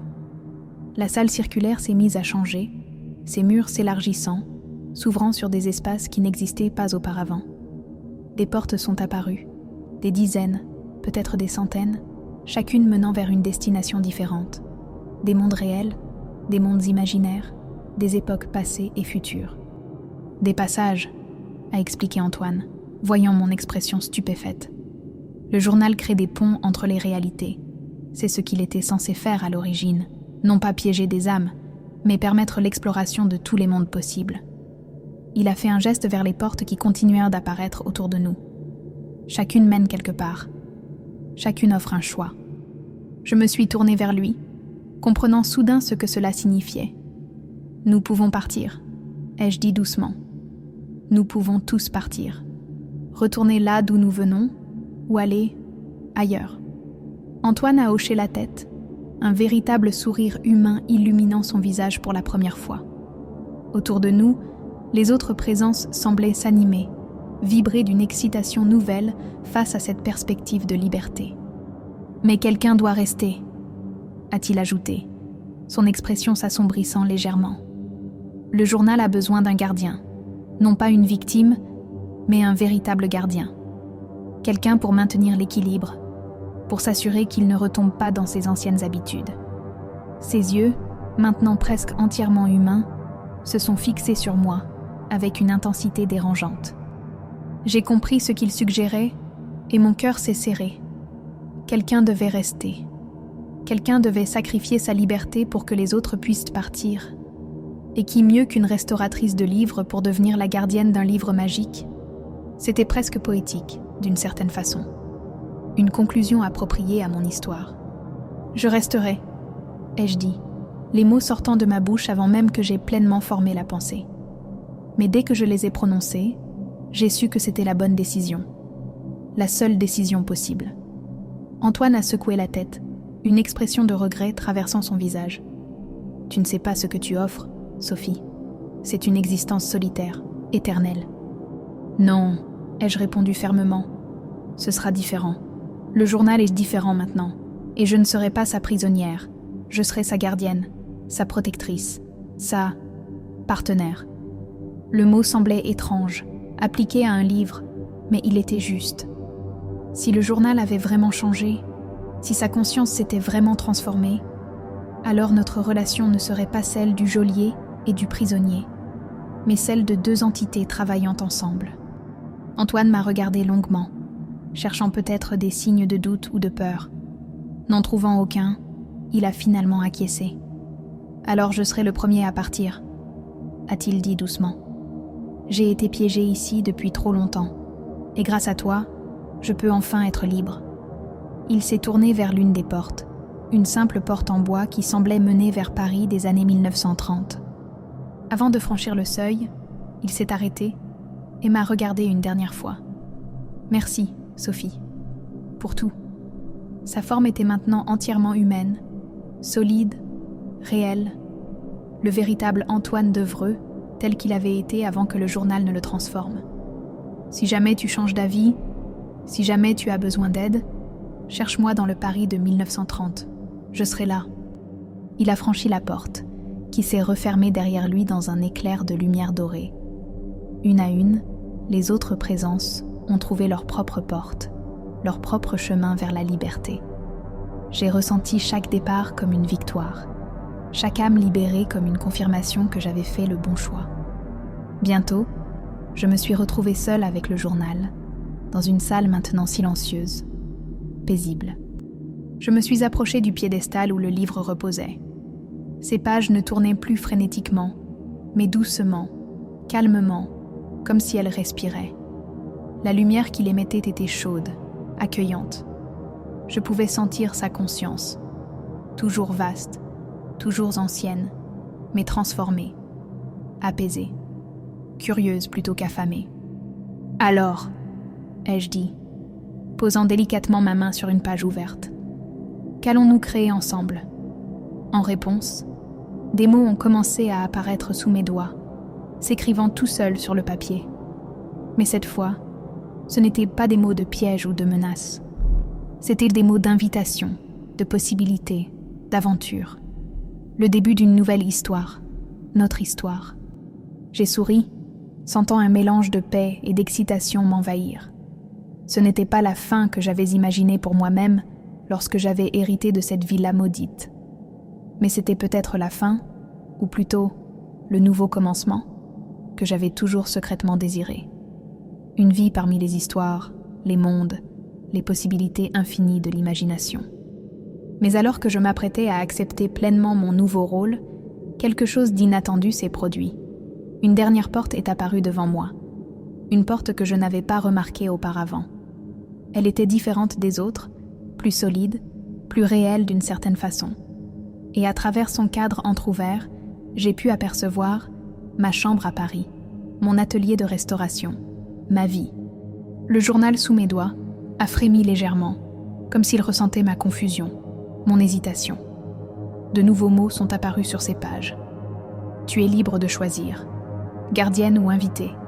La décision t'appartient. J'ai fixé ces mots, puis la porte, tiraillée entre deux possibilités, deux avenirs. Rester comme gardienne du journal transformé ou retourner à ma vie normale, laissant le livre trouver un autre partenaire. C'était un choix impossible, d'une certaine façon. Rester signifiait abandonner tout ce que j'avais connu, tout ce que j'avais été. Mais partir signifiait renoncer à des possibilités infinies, à une existence extraordinaire que peu pouvaient imaginer. J'ai fermé les yeux, cherchant au plus profond de moi la réponse, la décision qui serait vraiment mienne.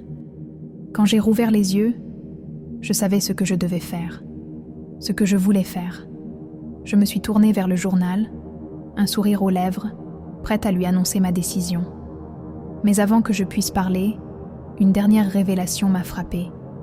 Une compréhension qui changeait tout ce que je croyais savoir sur cette étrange aventure. Le journal n'avait pas simplement changé. Il n'avait pas simplement été purifié de sa corruption. Il avait été transformé en quelque chose de complètement nouveau. Quelque chose qui n'avait jamais existé auparavant.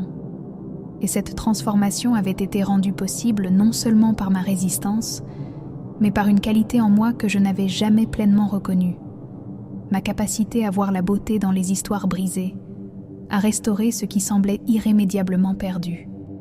Tu n'as pas besoin de choisir, ai-je réalisé soudain, parlant à voix haute bien que je sois seule dans la salle. Tu n'as jamais eu besoin de choisir.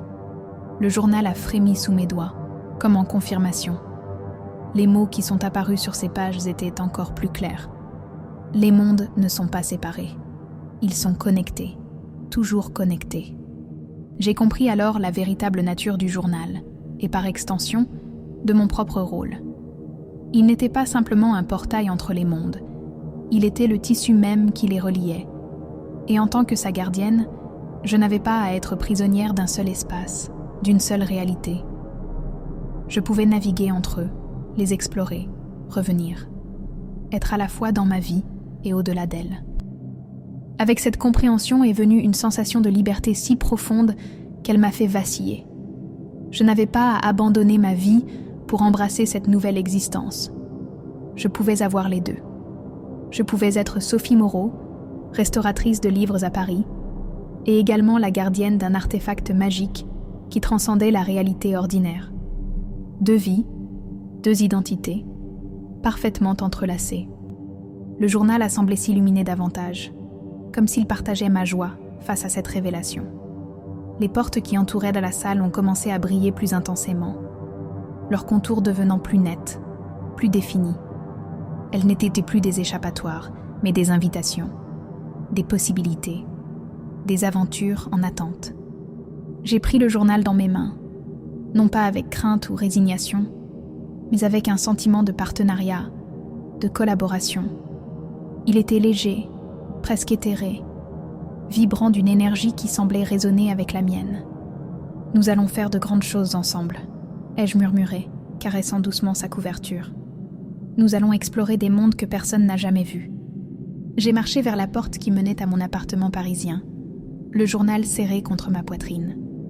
Sur le seuil, j'ai jeté un dernier regard à la salle circulaire avec ses innombrables portes, ses possibilités infinies. Puis j'ai franchi le passage, sentant un frisson d'énergie me parcourir alors que je transitais d'une réalité à l'autre. Je me suis retrouvée dans mon petit appartement du Marais. Tout était exactement comme je l'avais laissé avant de partir pour la Villa Mercier. La lumière du matin filtrait à travers les rideaux, illuminant mon atelier de restauration avec ses outils soigneusement rangés, ses livres anciens en attente de mes soins. C'était comme si aucun temps ne s'était écoulé, comme si tout ce que j'avais vécu n'avait été qu'un rêve. Mais le journal dans mes mains, bien réel, bien tangible, prouvait que ce n'était pas un rêve. Je l'ai posé sur ma table de travail, observant comment la lumière jouait sur sa couverture en cuir. Il semblait presque ordinaire maintenant, un simple livre ancien parmi d'autres. Mais je pouvais sentir sa présence, sa conscience, attendant patiemment que je sois prête pour notre prochaine aventure. Les jours suivants ont eu une qualité surréaliste. Je suis retournée à ma vie normale, restaurant des livres anciens, rencontrant des amis, faisant mes courses au marché local. Personne ne semblait remarquer que j'avais changé, que j'étais devenue quelque chose de plus que ce que j'avais été. Mais je le sentais à chaque instant, cette conscience élargie, cette connexion avec quelque chose de vaste et d'ancien. La nuit, quand Paris s'endormait, j'ouvrais le journal et je plongeais dans ses pages. Parfois, je me contentais d'explorer la villa transformée, devenue un nexus de portes vers d'innombrables mondes. D'autres fois, je franchissais ces portes, visitant des réalités si étranges, si merveilleuses que les mots me manquaient pour les décrire à mon retour. J'ai retrouvé Antoine, comme il l'avait promis, dans le Paris de 1930. Il avait repris sa vie, poursuivant ses recherches, mais dans une direction plus saine, plus équilibrée. Il ne se souvenait pas de tout. Certains souvenirs de sa captivité s'étaient estompés, comme un cauchemar au réveil. Mais il me reconnaissait, et nous partagions un lien que personne d'autre ne pouvait comprendre. Avec le temps, j'ai découvert que ma relation avec le journal me permettait de faire plus que simplement voyager entre les mondes. Je pouvais influencer subtilement les histoires que je visitais, apportant de petits changements qui se propageaient comme des ondulations dans l'eau. Pas pour contrôler ou manipuler, mais pour guérir, pour harmoniser, pour restaurer l'équilibre là où il avait été perturbé. J'ai appris à reconnaître d'autres personnes comme moi, des gardiens d'objets similaires, des voyageurs entre les mondes, des êtres qui existaient à la frontière entre la réalité ordinaire et quelque chose de plus vaste. Nous étions peu nombreux, disséminés à travers le temps et l'espace, mais connectés par notre compréhension partagée de la nature fluide de la réalité. Un jour, environ 1 an après ma première rencontre avec le journal, j'ai reçu un visiteur inattendu à mon atelier. Une jeune femme, à peine plus de 20 ans, avec des yeux curieux et une expression déterminée. Elle tenait un livre ancien qu'elle souhaitait faire restaurer, un livre qu'elle avait trouvé, m'a-t-elle dit, dans le grenier d'une vieille maison qu'elle venait d'hériter. J'ai su immédiatement, en voyant la façon dont ses doigts caressaient distraitement la couverture, qu'elle avait déjà commencé à ressentir l'appel. Le livre n'était pas comme le mien. Il était différent dans sa forme, son essence, son but. Mais il appartenait à la même catégorie d'objets, des artefacts qui transcendaient la réalité ordinaire, qui servaient de pont entre les mondes. C'est un livre très spécial que vous avez là, ai-je dit doucement, observant attentivement sa réaction. Elle a hésité, comme si elle débattait intérieurement de ce qu'elle pouvait me révéler. Je crois qu'il y a quelque chose d'étrange à son sujet, a-t-elle finalement admis. Parfois, la nuit, je pense que je vois les mots bouger sur les pages. J'ai souri, sentant le journal dans mon tiroir qui semblait vibrer légèrement, comme en reconnaissance d'un des siens. Je comprends mieux que vous ne pouvez l'imaginer, ai-je répondu. Dites-moi, avez-vous déjà eu l'impression que ce livre essayait de vous montrer quelque chose, de vous emmener quelque part? Ses yeux se sont écarquillés, mélange de surprise et de soulagement. Comment savez-vous cela? J'ai cru que je devenais folle. La semaine dernière, j'ai rêvé d'un endroit que je n'ai jamais vu, une forêt avec des arbres aux feuilles d'argent, sous un ciel violet. Et quand je me suis réveillée, le livre était ouvert à côté de moi, avec un dessin exact de cette forêt sur ses pages. J'ai pris ma décision en un instant. Ouvrant mon tiroir, j'en ai sorti mon propre journal et l'ai posé sur la table à côté du sien. Les deux livres ont semblé frémir légèrement, comme en reconnaissance mutuelle. La jeune femme, Élise était son nom, a regardé mon journal avec une expression de stupéfaction mêlée de compréhension naissante. « Vous aussi » a-t-elle murmuré. « Vous comprenez vraiment. » J'ai acquiescé, sentant une étrange émotion m'envahir. Un mélange de responsabilité et d'excitation à l'idée de guider quelqu'un d'autre sur ce chemin extraordinaire. Il y a beaucoup à apprendre, beaucoup à découvrir, et je serai honorée de vous aider à comprendre ce que vous avez entre les mains. Cette rencontre a marqué le début d'une nouvelle phase dans ma vie de gardienne. Non seulement j'explorais les mondes reliés par mon journal, mais je commençais à rencontrer d'autres personnes comme Élise, des individus qui avaient, par chance ou par destin, trouvé leurs propres artefacts de passage. Je suis devenue une sorte de guide, de mentor. Ensemble, nous avons formé une petite communauté, discrète, secrète, mais liée par une compréhension commune de la nature fluide de la réalité. Nous nous réunissions dans mon atelier, partageant nos expériences, nos découvertes, nos craintes parfois. Chaque artefact était unique, avec ses propres règles, ses propres connexions. Mais ensemble, ils formaient un réseau, une toile qui s'étendait à travers des dimensions que l'esprit humain ordinaire ne pouvait concevoir. Plus je guidais ces nouveaux gardiens, plus je comprenais la véritable raison pour laquelle j'avais été choisie pour transformer le journal. Ce n'était pas seulement ma capacité à résister à son influence, ou mes compétences de restauratrice, c'était ma capacité à voir les connexions, à comprendre que les histoires ne sont jamais vraiment séparées, qu'elles font toutes partie d'un récit plus vaste, plus complexe. Un soir, alors que je méditais seule avec le journal ouvert devant moi, j'ai eu une vision, claire, puissante, indéniable. J'ai vu la Villa Mercier non pas comme elle était lorsque je l'avais découverte, sombre et menaçante, mais telle qu'elle avait été conçue à l'origine. Un nexus, un point de rencontre pour les gardiens des différents artefacts de passage. Un lieu où les mondes se touchaient, où les réalités s'entrecroisaient.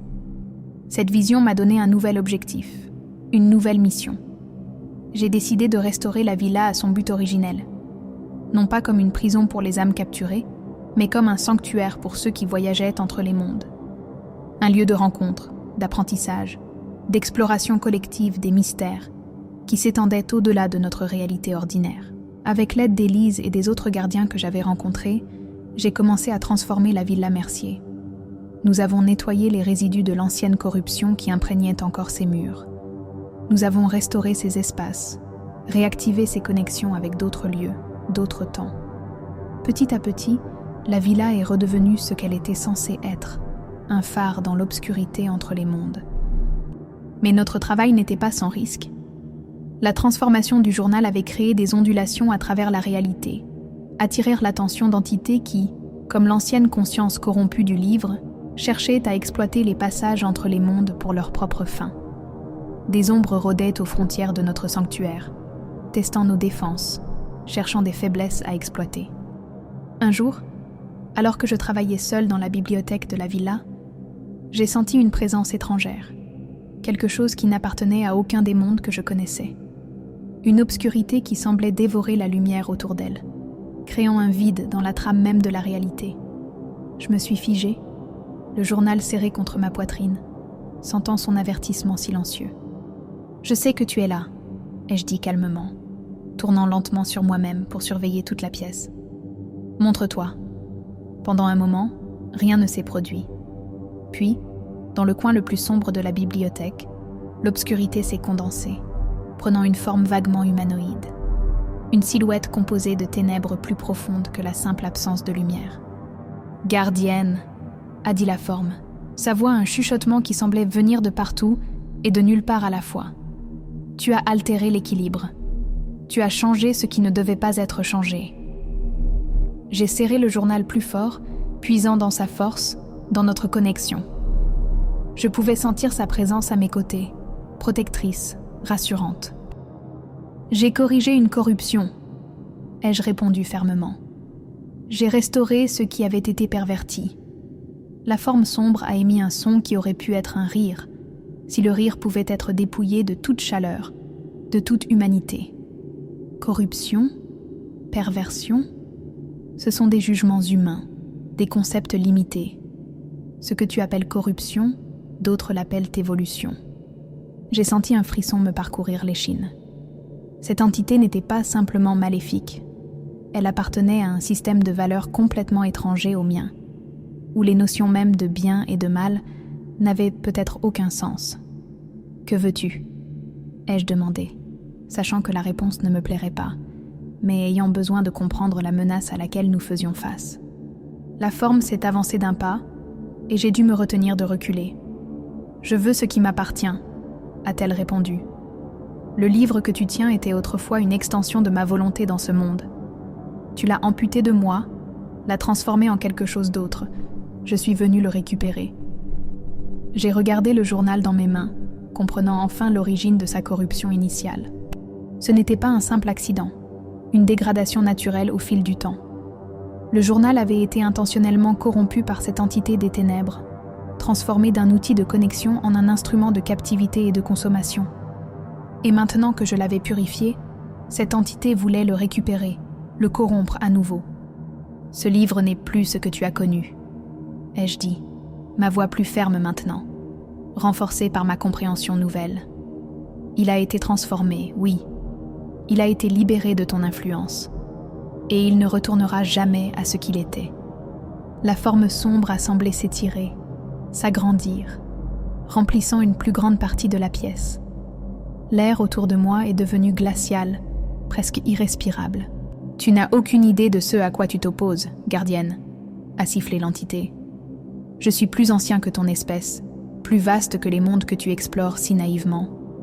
Je suis l'espace entre les réalités, le vide qui permet l'existence même de tes précieux passages. » Sa voix avait changé, devenant plus profonde, plus réverbérante, comme si elle émanait des murs mêmes de la villa.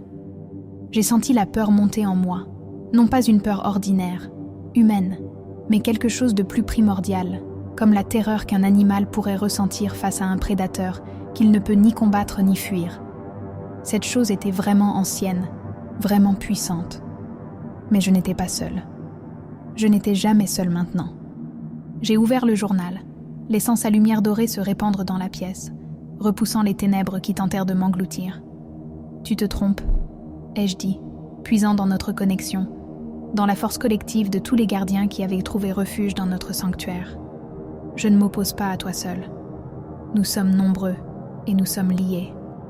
Comme en réponse à mon appel, j'ai senti d'autres présences se manifester autour de moi. Pas physiquement, mais sur un plan plus subtil, plus profond. Élise, Antoine, tous les gardiens que j'avais guidés, tous ceux qui avaient trouvé leur propre artefact de passage.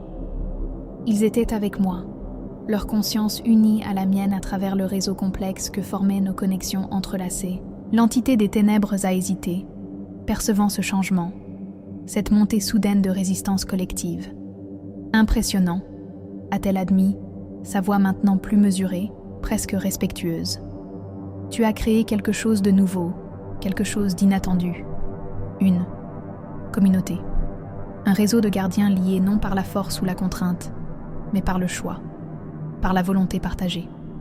J'ai acquiescé lentement. Maintenant, le journal ouvert devant moi comme un bouclier de lumière. C'est exactement ce que nous sommes.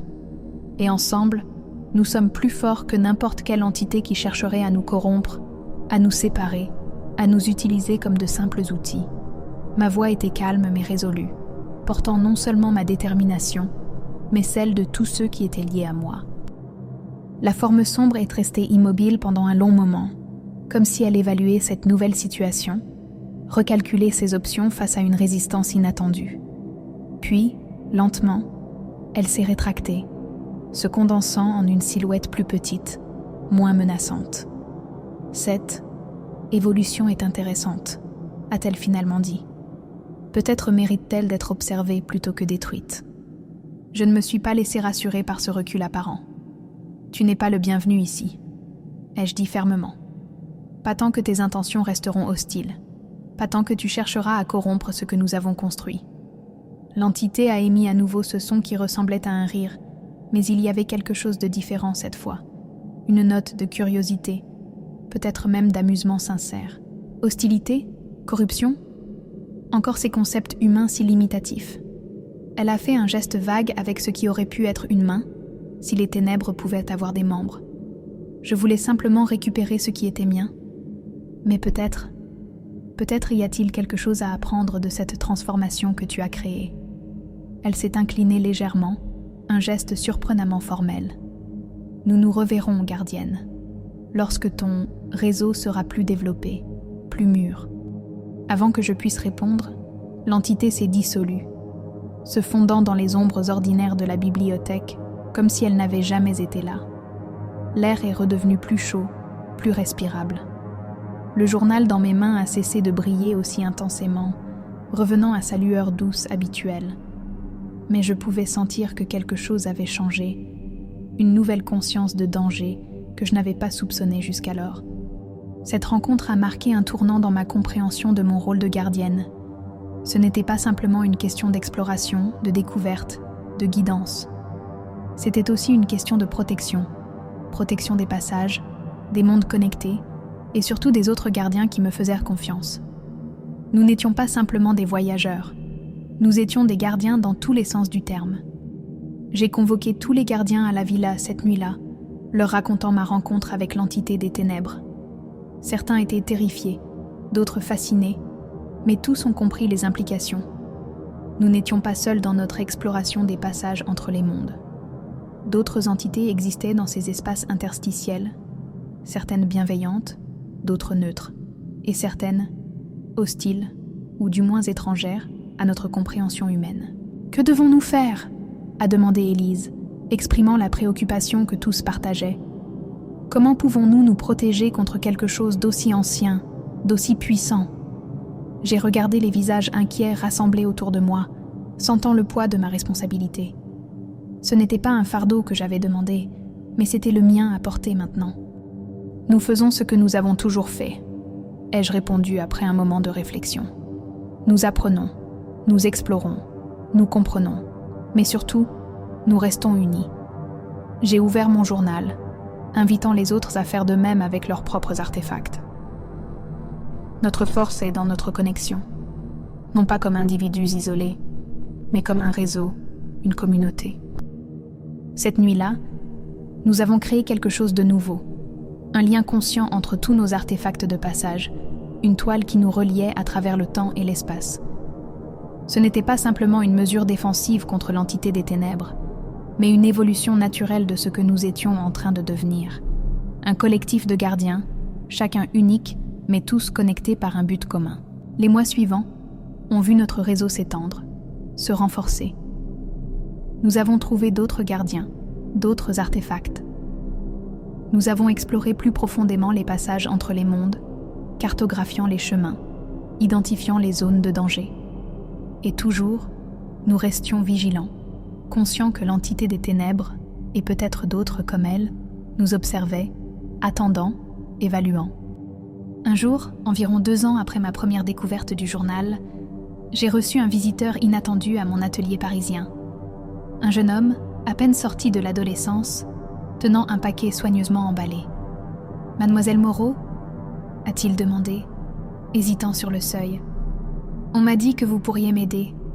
J'ai trouvé quelque chose d'étrange. » J'ai souri, reconnaissant immédiatement les signes, le léger tremblement de ses mains, la lueur à la fois excitée et effrayée dans ses yeux, la façon dont il tenait le paquet comme s'il contenait à la fois un trésor et une menace. « Entrez », ai-je dit, faisant un geste vers la chaise en face de mon bureau. « Et montrez-moi ce qui vous a trouvé. » Il a déballé son paquet avec précaution, révélant non pas un livre cette fois, mais une boussole antique. Ses aiguilles tournaient lentement, ignorant le nord magnétique, pointant vers des directions qui n'existaient pas dans notre réalité ordinaire. Elle appartenait à mon grand-père, a-t-il expliqué. Il était explorateur. Il a disparu lors d'une expédition en Amazonie, il y a 40 ans. On n'a retrouvé que cette boussole. J'ai observé l'objet sans le toucher, sentant sa résonance particulière, sa connexion avec d'autres mondes. C'était différent du journal, bien sûr. Chaque artefact avait sa propre nature, sa propre affinité. Mais il appartenait clairement à la même catégorie d'objets, des clés qui ouvraient des portes vers l'inconnu. « Et quand avez-vous commencé à remarquer quelque chose d'étrange » ai-je demandé doucement, sachant déjà la réponse. Le jeune homme, Théo était son nom, a hésité, comme s'il craignait que je le prenne pour un fou.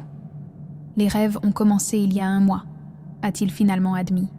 Je me retrouve dans des endroits impossibles, des jungles qui ne ressemblent à rien sur Terre, des cités suspendues entre les nuages.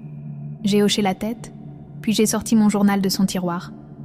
À côté de la boussole, il a semblé s'animer, sa couverture prenant une subtile lueur dorée. « Théo », ai-je dit, le regardant droit dans les yeux. « Croyez-vous qu'il existe d'autres mondes que celui-ci, des réalités parallèles à la nôtre, accessibles si l'on sait comment y parvenir ?» Il a regardé alternativement mon visage et les 2 objets sur la table, la boussole et le journal qui semblait être communiqué silencieusement. « Je ne sais pas ce que je crois, » a-t-il répondu honnêtement. « Mais je sais ce que j'ai vu dans mes rêves, et je sais que cette boussole est plus qu'un simple instrument de navigation. » Il a pris une profonde inspiration. « Ce que je veux savoir, c'est... Suis-je en danger? Est-ce que je perds l'esprit ?» J'ai souri, me rappelant ma propre confusion, ma propre peur lorsque j'avais découvert le journal pour la première fois. « Non, Théo, vous ne perdez pas l'esprit. Et quant au danger, j'ai hésité, sachant que je ne pouvais pas lui mentir, pas sur quelque chose d'aussi important. Il y a toujours des risques quand on s'aventure dans l'inconnu, mais vous n'avez pas à y faire face seul. » J'ai tendu la main vers la boussole, m'arrêtant juste avant de la toucher. « Avec votre permission ?» ai-je demandé. Théo a acquiescé, et j'ai posé doucement mes doigts sur le métal ancien. Immédiatement, j'ai ressenti la connexion, différente de celle que j'avais avec mon journal, mais indéniablement liée au même réseau de passage, de mondes interconnectés. Des images ont défilé dans mon esprit, une jungle luxuriante sous un ciel violet, des temples en ruine envahis par une végétation étrange, et un homme qui ressemblait étonnamment à Théo, explorant ces lieux impossibles. « Votre grand-père n'a pas disparu, Théo, » ai-je dit doucement. « Il a trouvé un passage. Et maintenant, la boussole vous appelle pour suivre ses traces. » Les yeux de Théo se sont écarquillés, un mélange d'incrédulité et d'espoir illuminant son visage. « Vous voulez dire qu'il est... vivant ? Quelque part ?» J'ai secoué la tête, ne voulant pas lui donner de faux espoirs. Je ne sais pas s'il est encore vivant, mais je sais qu'il a trouvé quelque chose d'extraordinaire. Et maintenant, c'est à vous de décider si vous voulez découvrir ce que c'était. Ce soir-là, j'ai présenté Théo aux autres gardiens à la Villa Mercier. Il était hésitant au début, submergé par toutes ces nouvelles informations, ces possibilités qui défiaient tout ce qu'il avait cru savoir sur la réalité. Mais à mesure que la nuit avançait, que les histoires étaient partagées, j'ai vu cette étincelle familière s'allumer dans ses yeux. L'excitation de l'exploration, du mystère, de l'inconnu.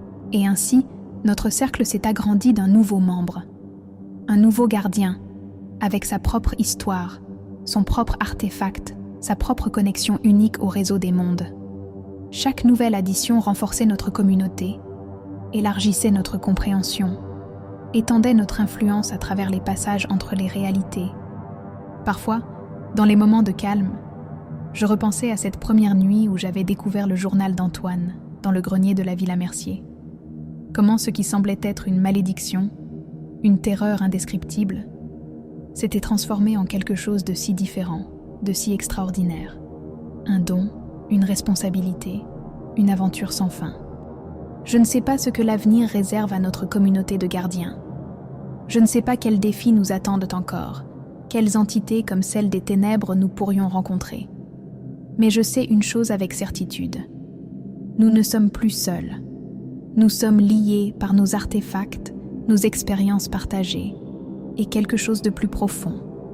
Une compréhension que la réalité est plus vaste, plus merveilleuse et plus mystérieuse que nous ne l'avions jamais imaginée.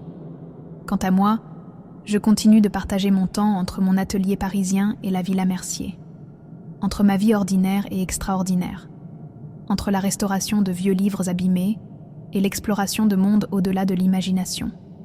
C'est un équilibre délicat, parfois épuisant, souvent désorientant.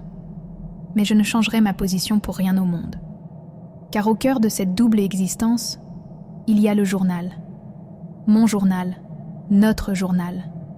L'artefact qui a commencé comme une prison pour les âmes et qui est devenu un pont entre les mondes.